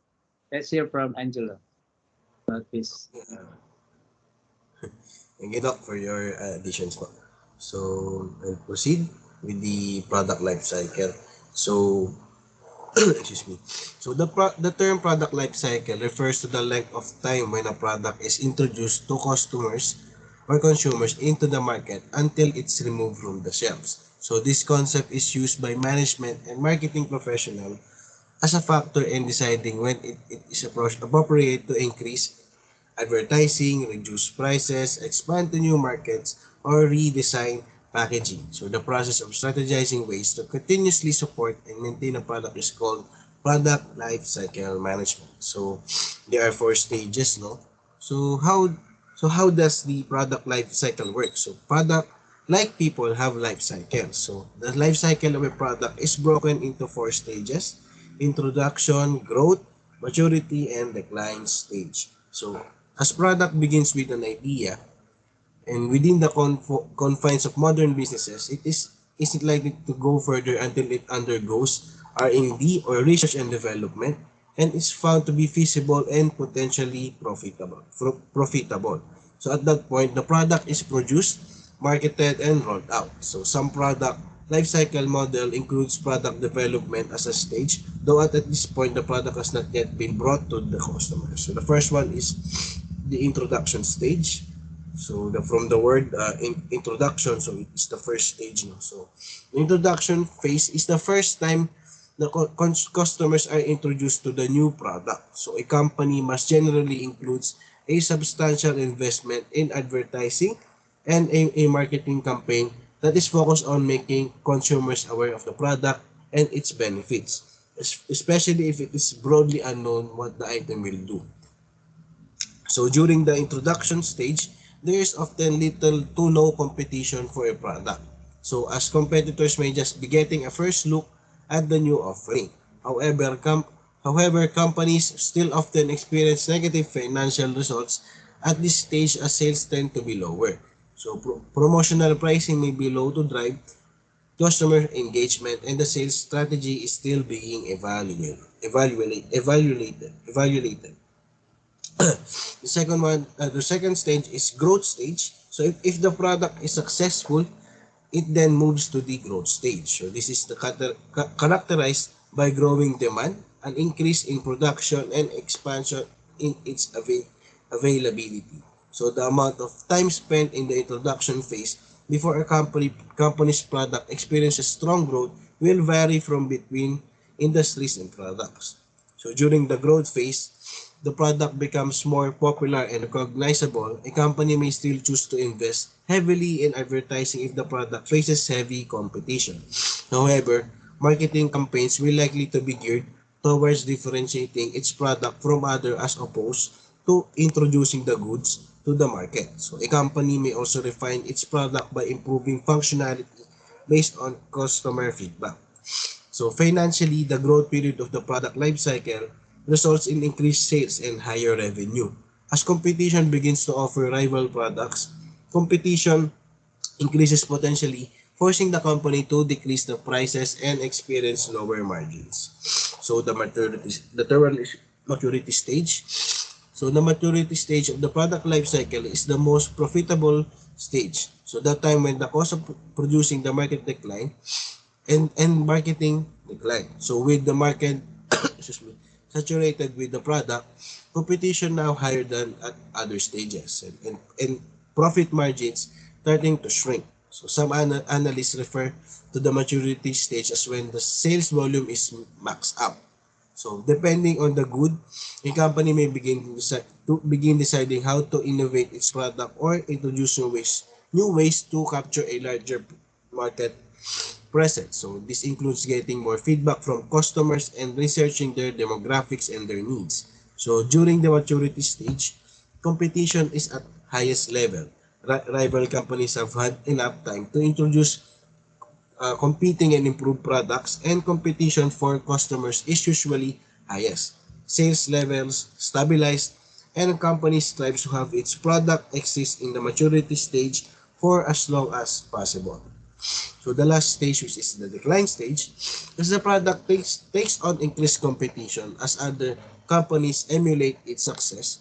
The product may lose market share and begin its decline. So product sales begin to drop due to market saturation and alternative products, and company may choose not to pursue additional marketing offers as customers may already have determined whether they are loyal to the company's product or not. So this usually happens in the car manufacturing industry. No? That's what I have observed. This especially there are a lot of brands that arise. I think start of pandemic or pre-pandemic. No, the MG, Geely, and so and so forth. They are the brands that is new. They are from, I think they are from China. They're from China. They are Chinese-based company, but with subsidiary in the European market, which includes Volvo. So this is, I can really see the product life cycle for car manufacturing. So the usual when they introduce a new car, we call the price as the introductory price. No, so they will it will vary based on the preferences of the market. No, so whether if it will be usually the introductory price is the or the introductory price is lowest is at the lowest point of their SRPs of their price. No, so that is how somehow to be more attractive to the consumers. No? So that's what I've observed. No? So in product life cycle, car manufacturing is always what I remember. Ayan. So let's proceed. So the advantages and limitations. So as for the advantages of using the product life cycle, product life cycle better allows marketers and businesses develops to better understand how each product or brand sits with a company's portfolio. So this enables the company to internally shift resources to specific products based on the product's positioning with the product life cycle. So for example, a company may decide to relocate market staff time to products entering the introduction or growth stage. So alternatively, it may need to invest more cost of labor in engineers or customer service technicians as the product matures. So the product life cycle naturally tends to have a positive impact on economic growth as it promotes innovation and discourages supporting outdated products. So as products move through the life cycle stages, companies that use product life cycle can realize the need to make their products more effective, safer, efficient, faster, cheaper, or better suited to the client needs. Those words that I alliterate are is what I've tried to imply. It is always related with, for me, it is always related with cars. So effectiveness, how safety it is, efficiency, how fast, the price, or how cheap it is. So based from what I saw during the pandemic, no, Geely and other car manufacturing, even if they are new, they're still introducing new products, no, or new cars in a, for example, a subcompact or sedan or something like that. So they, as what I've mentioned earlier, they have the introductory price, and they continuously improve or innovate the cars that they manufacture. You know, they improve it or they facelifted it. So we can see the importance of also the importance of innovation. No? How is it related with product life cycle? So because it will not it will not grow, it will not be part of the growth stage if there's no improvement. So in the introductory stage, that is the time when we will really see what needs to be improved. So in order for us to be for the product to be part or to move on to the next stage, which is the growth stage, should the owner or the production must know what should be improved. So that's how I see. That is why I really see car manufacturing in the product life cycle. But I know there are a lot of products that is always uses the product life cycle, or I don't know if I can generalize that all products should be are inclined with product life cycle. So as for the limitations of using product life cycle, so despite its utility for planning and analysis, the product life cycle doesn't pertain to every industry and doesn't work consistently across all products. Yeah. Consider popular beverage lines whose primary products have been in maturity stage for decades, while spin-offs variation of these traits from the company have failed. So the product life cycle also may be artificial industry with legal or trademark restrictions. Consider the new patent term of 20 years from which the application for the patent was filed in United States. So though a drug may be just entering their growth stage, it may be adversely impacted by competition when its patent ends regard of regardless of which stages it is sorry it is in. Sorry, that I'm continuously sniffing. I'm having a cold. sorry for that. So another unfortunate side effect of the product life cycle is prospective plant obsolescence. So when a product enters the maturity stage, a company may be tempted to begin planning its replacement. So this may be the case even if the existing product still holds many benefits for the customer and still has long shelf life. So for producers who tend to introduce new products every few years, this may lead to product waste and inefficient use of product development resources. As a customer, no, as a consumer, I always feel this one when companies try to pull out their newly or their existing product, maybe just because of the lower sales. But for me, as one of the customers that really needs the product, it is quite sad, no? So I always kept asking or researching what is the reason why they pull out that certain product, diba? Even though in general sense, yes, I am part of the customers that may still need the product, but yun nga, in general sense, it is not profitable enough as of the moment as for the organizational case. So that should be that also we should also understand, or we should try to try to understand the reasons for us to eliminate the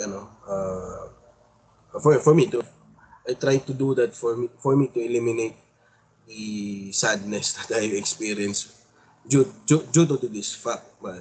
Because when as I grow older, I just realized that there will be products that will be pulled out. So as innovation, as the importance of innovation are really incorporating in different organizations. So yeah. So let's proceed with the another video that tackles more about product life cycle.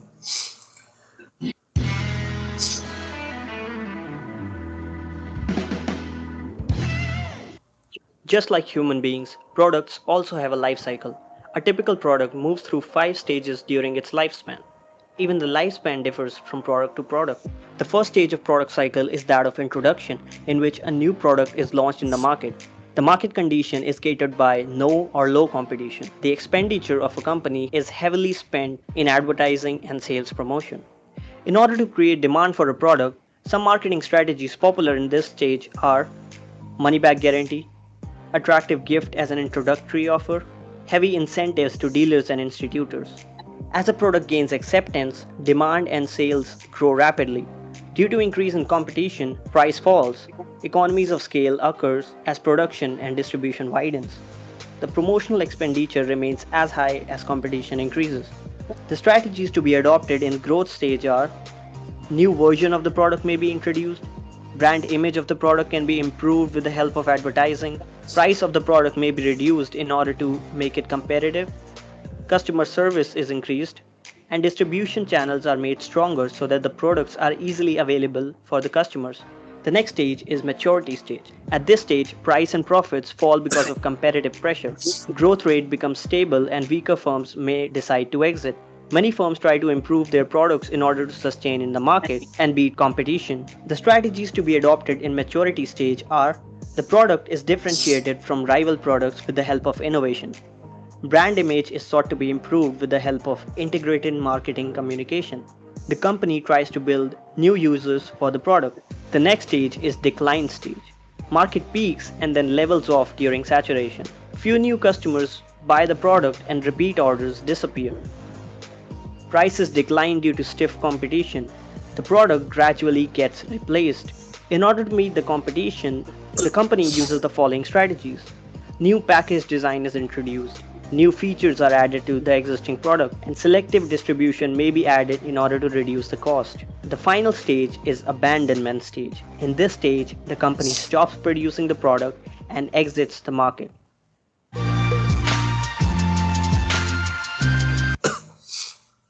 Okay, so let me, I think you're able to recall my presentation with regards to the relationship between the sales curve and the profit curve.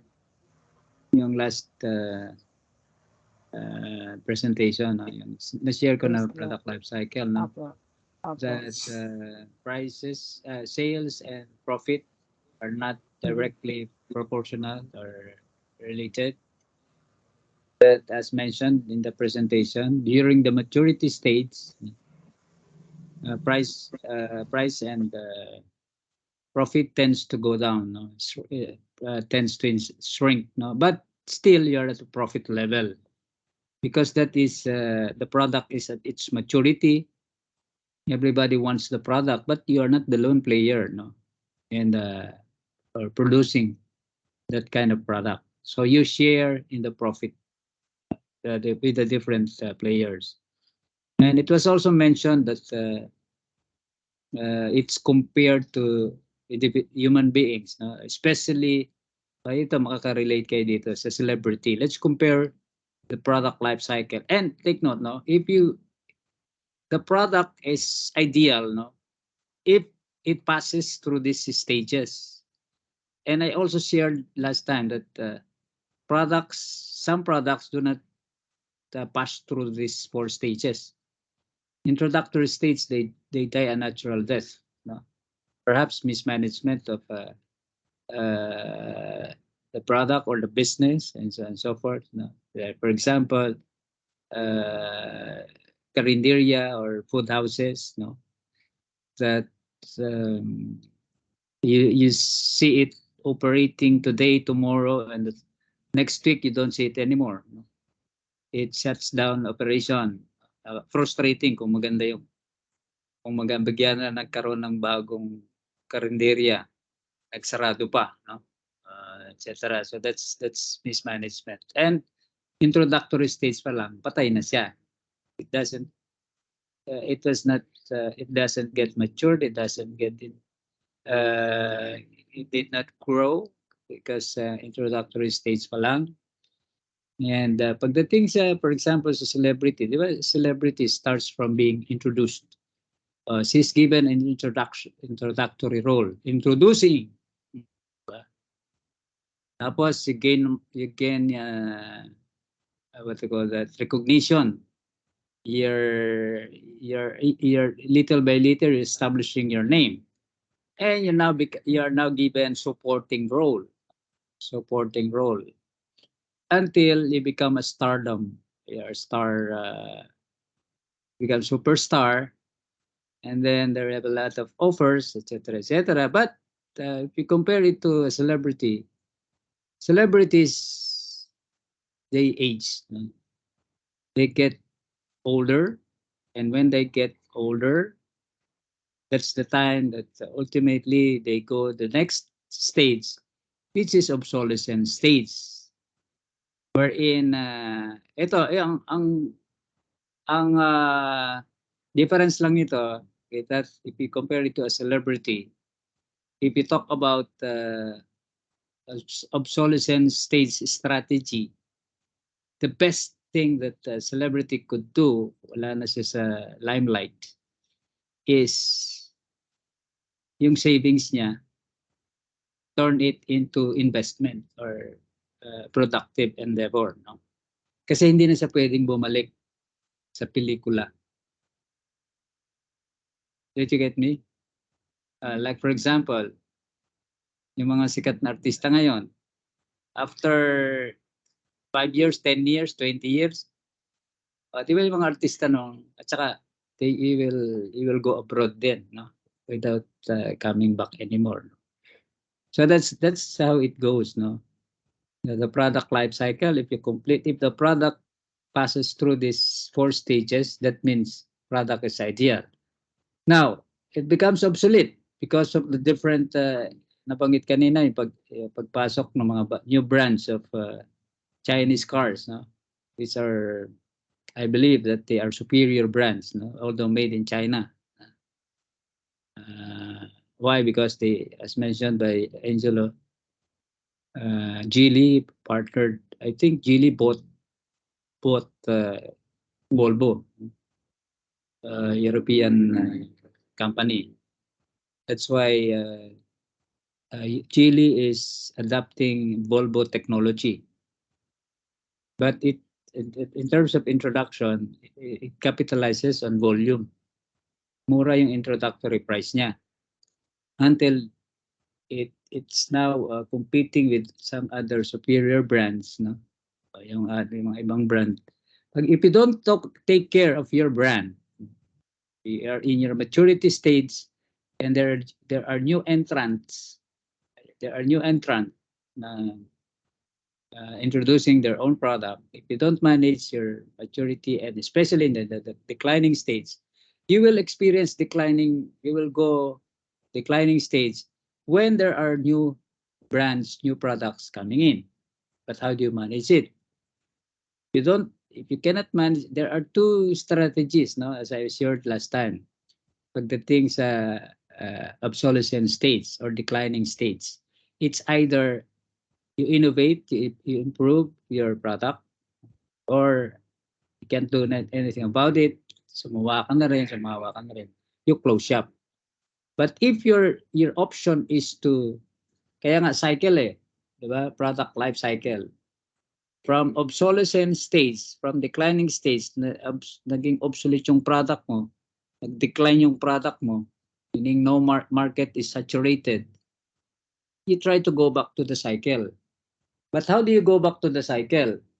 You introduce an improved, innovated product. That's why may mapapansin tayo, minsan may ini-introduce na new, improved, diba? Improved, new, yung for example sa detergent, no, yung detergent, new, improved, Tide with calamansi, Tide with blah blah blah. So bago na siyang Tide.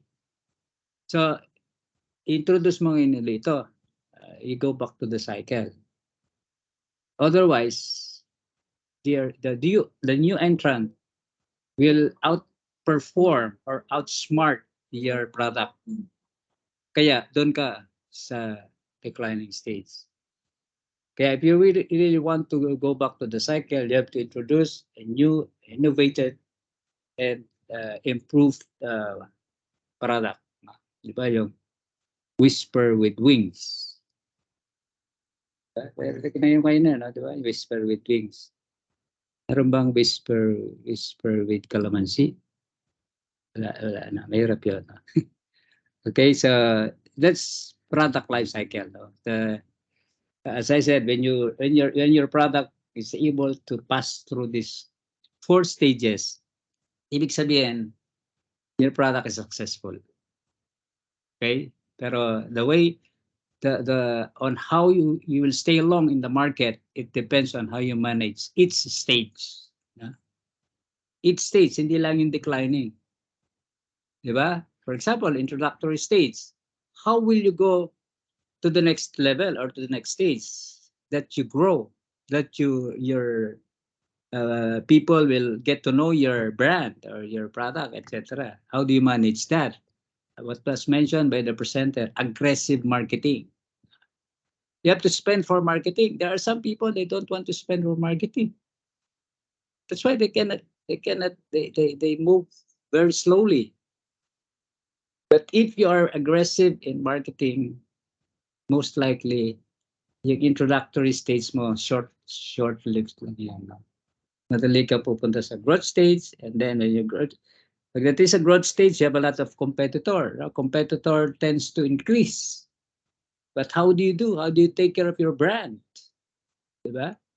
So continuous yung advertising, yung promotion. No? You don't stop.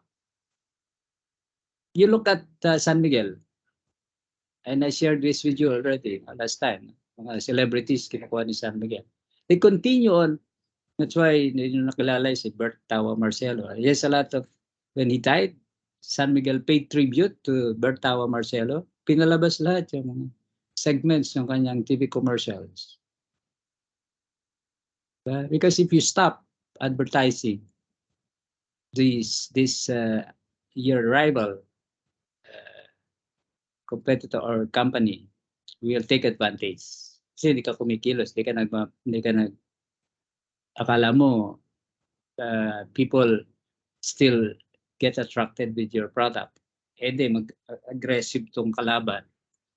Kaya may iiwan ka. Okay, you'll be left in the race. Okay, left behind.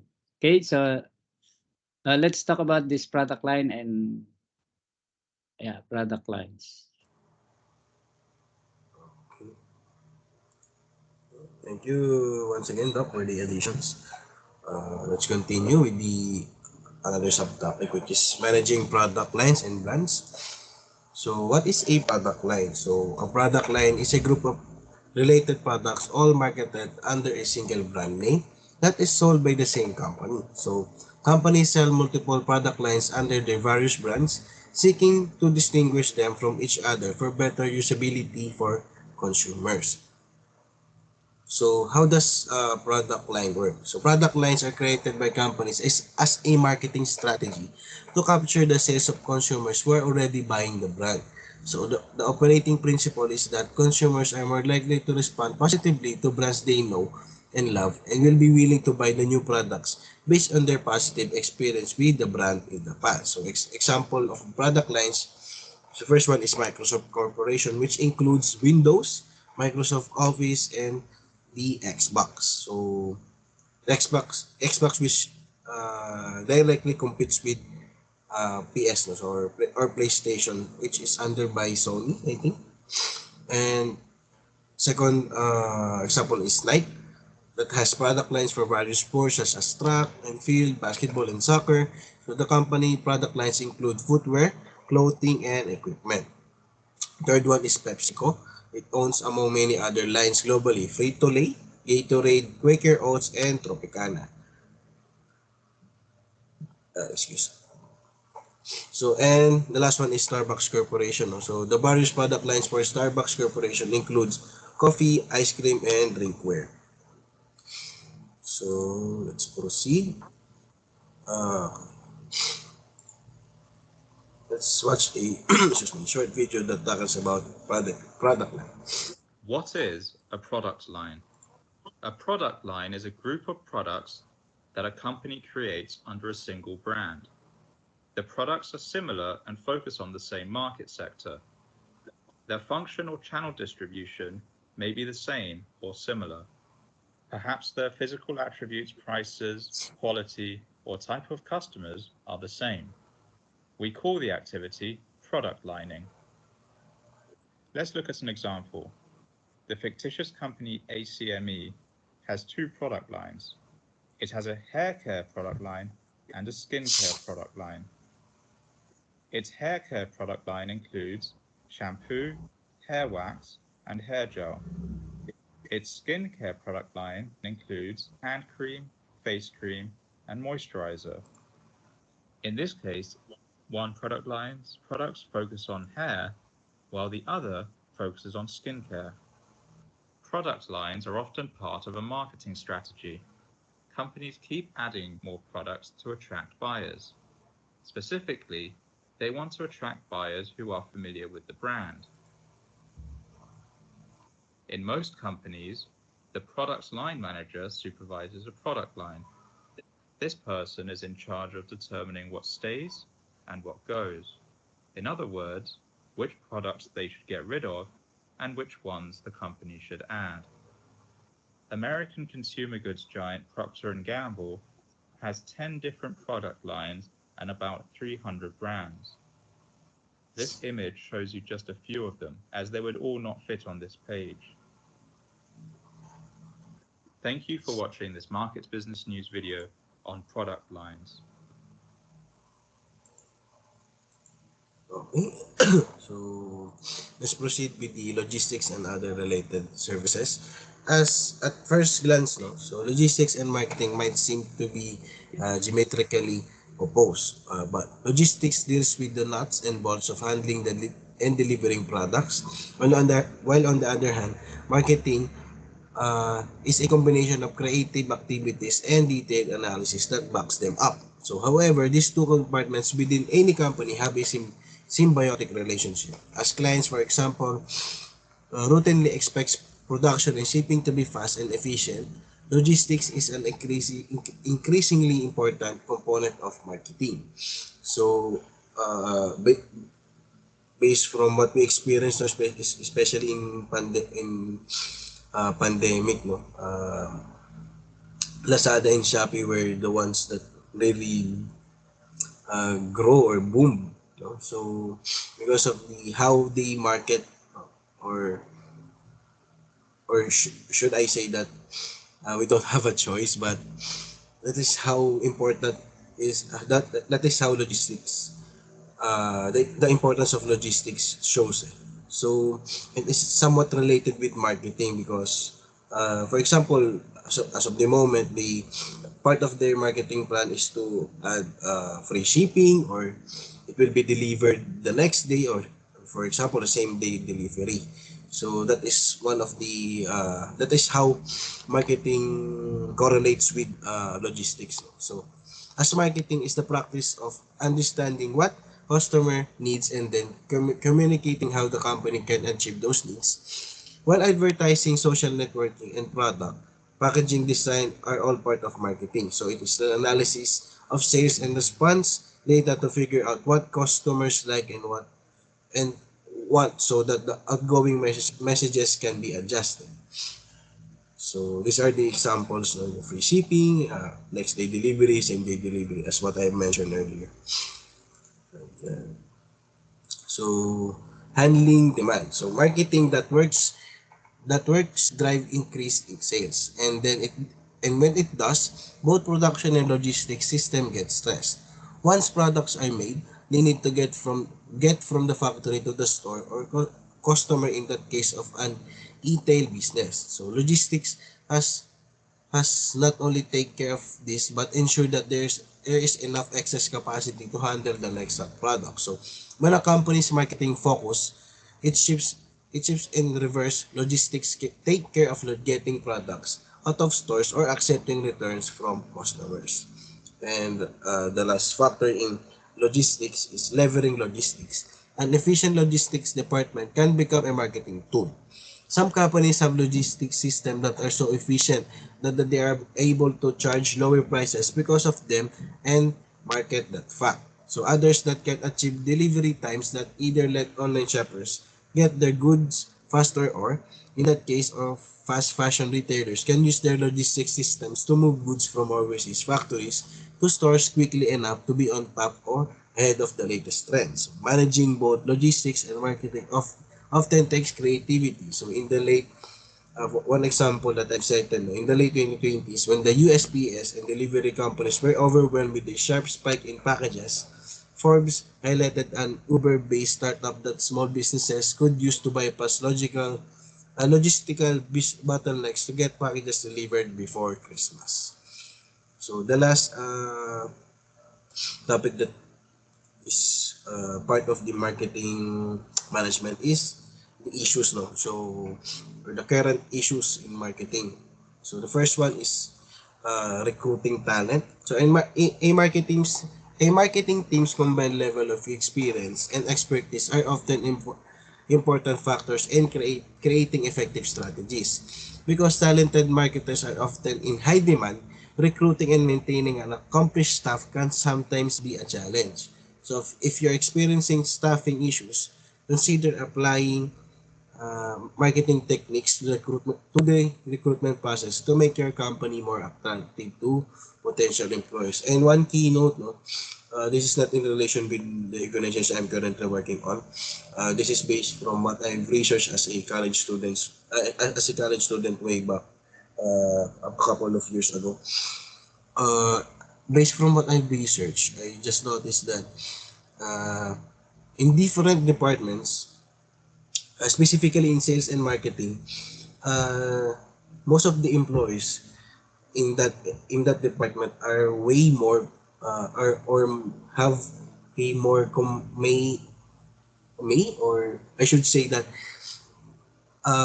based from my research, for example in sales department they have more or higher salary, no? So this is because of the competition or the the importance of having a intellect or being an intellectual or having a good knowledge in marketing and sales. So that is why recruiting talent is part of the current issues in marketing today, because we cannot just hire a good or a good salesman or salesperson with a low salary. So we we, we also it is also part of the competition. We compete with different companies when when HR offers the offers a job offer, no? So that is why it is part of the current issues. I just want to reiterate, no? And second one is maintaining a sufficient budget. So one common challenge marketers may face is a lack of funding or resources. So this can occur if your company is experiencing losses or if marketing campaigns aren't providing a return on investment. So insufficient funds may prevent marketers from reaching their potential or a slow company's growth. So to overcome funding issues, it is often important for marketing teams to establish their value to company leadership. The third one is generating leads. So leads are individuals or companies who show an interest in your products or services. A primary goal of marketers is to find leads and convert them into paying customers. So lead generation can be challenging, especially in industries with heavy competition. So there are some methods that can mitigate the issue, no? So monitoring new developments in marketing, incorporating new tactics, comparing the existing products to the competitors, and lastly taking steps on how to find out contents that appeal to the potential customers. Fourth one is finding the right tools. Marketing tools and tactics often change rapidly. Along with customer expectation, it is important for marketing professionals to use the most efficient and current tools for attracting and retaining customers. So, using inadequate tools can prevent companies from staying competitive and making the best of use of their leads. So one marketing tool is customer relationship management software.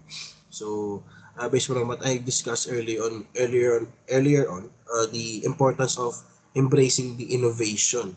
So I think one of the key factors that some companies or some big companies have is that they continuously evolve or they continuously innovate and they easily adapt with the current trend. So uh, which is also when we adapt, meaning we are also trying to find the right tools in contemporary. So for example, for example a old system, it is convenient to use, but there is a new system that is more convenient and more user friendly, but you tend not to adapt because you're okay with the current system, but uh, we didn't we didn't see the what we can gain from adapting and embracing the innovation. So that's the I don't think if I can uh, elaborate or can use the Yahoo and Google as an example, no? When Yahoo was about to be bought by Google, I think I just can't recall, no?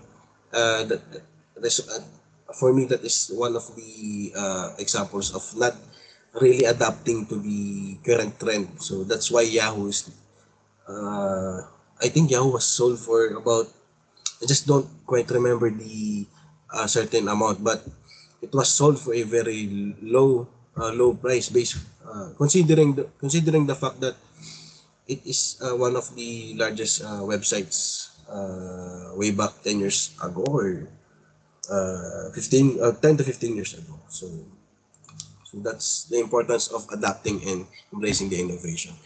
Uh, the fifth one is being risk averse. So like many other aspects of businesses, marketing can involve occasional risks. So however, some marketing teams may excessively reluctant to change strategies they use for years. excuse me. Excuse me. So this impulse may prevent teams from discovering effective marketing techniques, causing them to fall behind current trends and potentially slow the company's growth. Okay, last five. Moving into new markets, growth is often a primary goal of many businesses, but it may bring new challenges. For example, a company's expansion into new markets may lead to marketing teams' existing strategies, goals, and structure becoming ineffective. Seven, retaining customers. Customers retention can be an important goal for marketing teams. This because it is often more cost effective than acquiring new customers or converting leads. So low customers retention can increase a company's advertising costs compared to its profits. Uh, 8.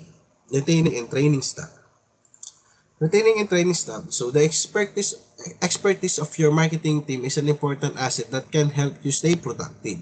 Hiring new staff can pose challenges to productivity and may divert valuable resources away from your team's goals because you might hire someone that cannot what we usually call as plug and play. So what we want is to have a employee that can do plug and play. So to avoid this, it is often helpful to increase employee retention and streamline your recruiting and training procedures.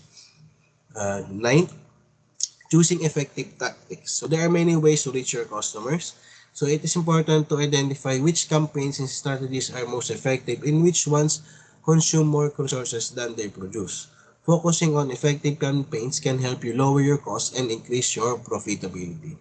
And last, facing increased competition. So in industries that experience growth, marketing teams may encounter more competition from similar companies. With this challenge, some teams try producing content at a higher rate to increase their market share. While this may be effective, it is often more helpful to make your content more competitive by improving its quality. Analyze your different campaigns and focus on the most effective ones. You can then put more resources into further developing those strategies.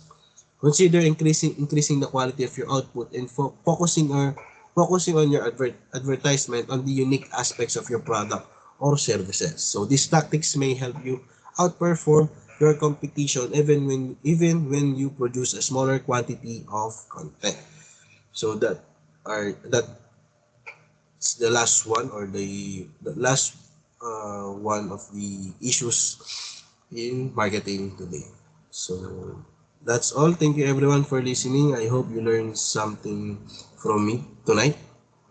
And also thank you, Dr. Amado, for adding another topics that I think I've left on. Thank you so much. 9 o'clock. Please, it's 9 o'clock. So you beat the time. So anyway, we don't have much time, no? So we'll review of this zero next meeting before we go to the next topic on emerging trends, no? Future trends, no? And future and emerging trends in marketing, digital marketing. Okay, so with that, I think we have a long night. It's 9 o'clock. And please open your camera and please stop sharing, Mr. Angelo. It's a good report.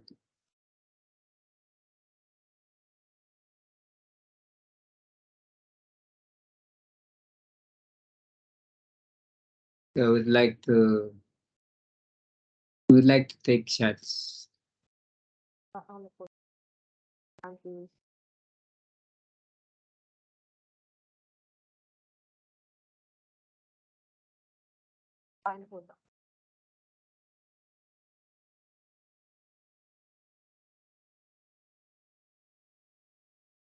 Okay, meron na nag-shot. Meron na po, Dok. Okay na po. Okay, sige. Ako. Sige, bye-bye. See Okay you. po. See you po. Good night, Thank Thank you sir. so much, Doc. Good Good night night, po, everybody. Doc. Bye. Will advise, but Bye. Bye. Good night. God bless everyone. God Good bless. days. Ciao. Ciao, ciao.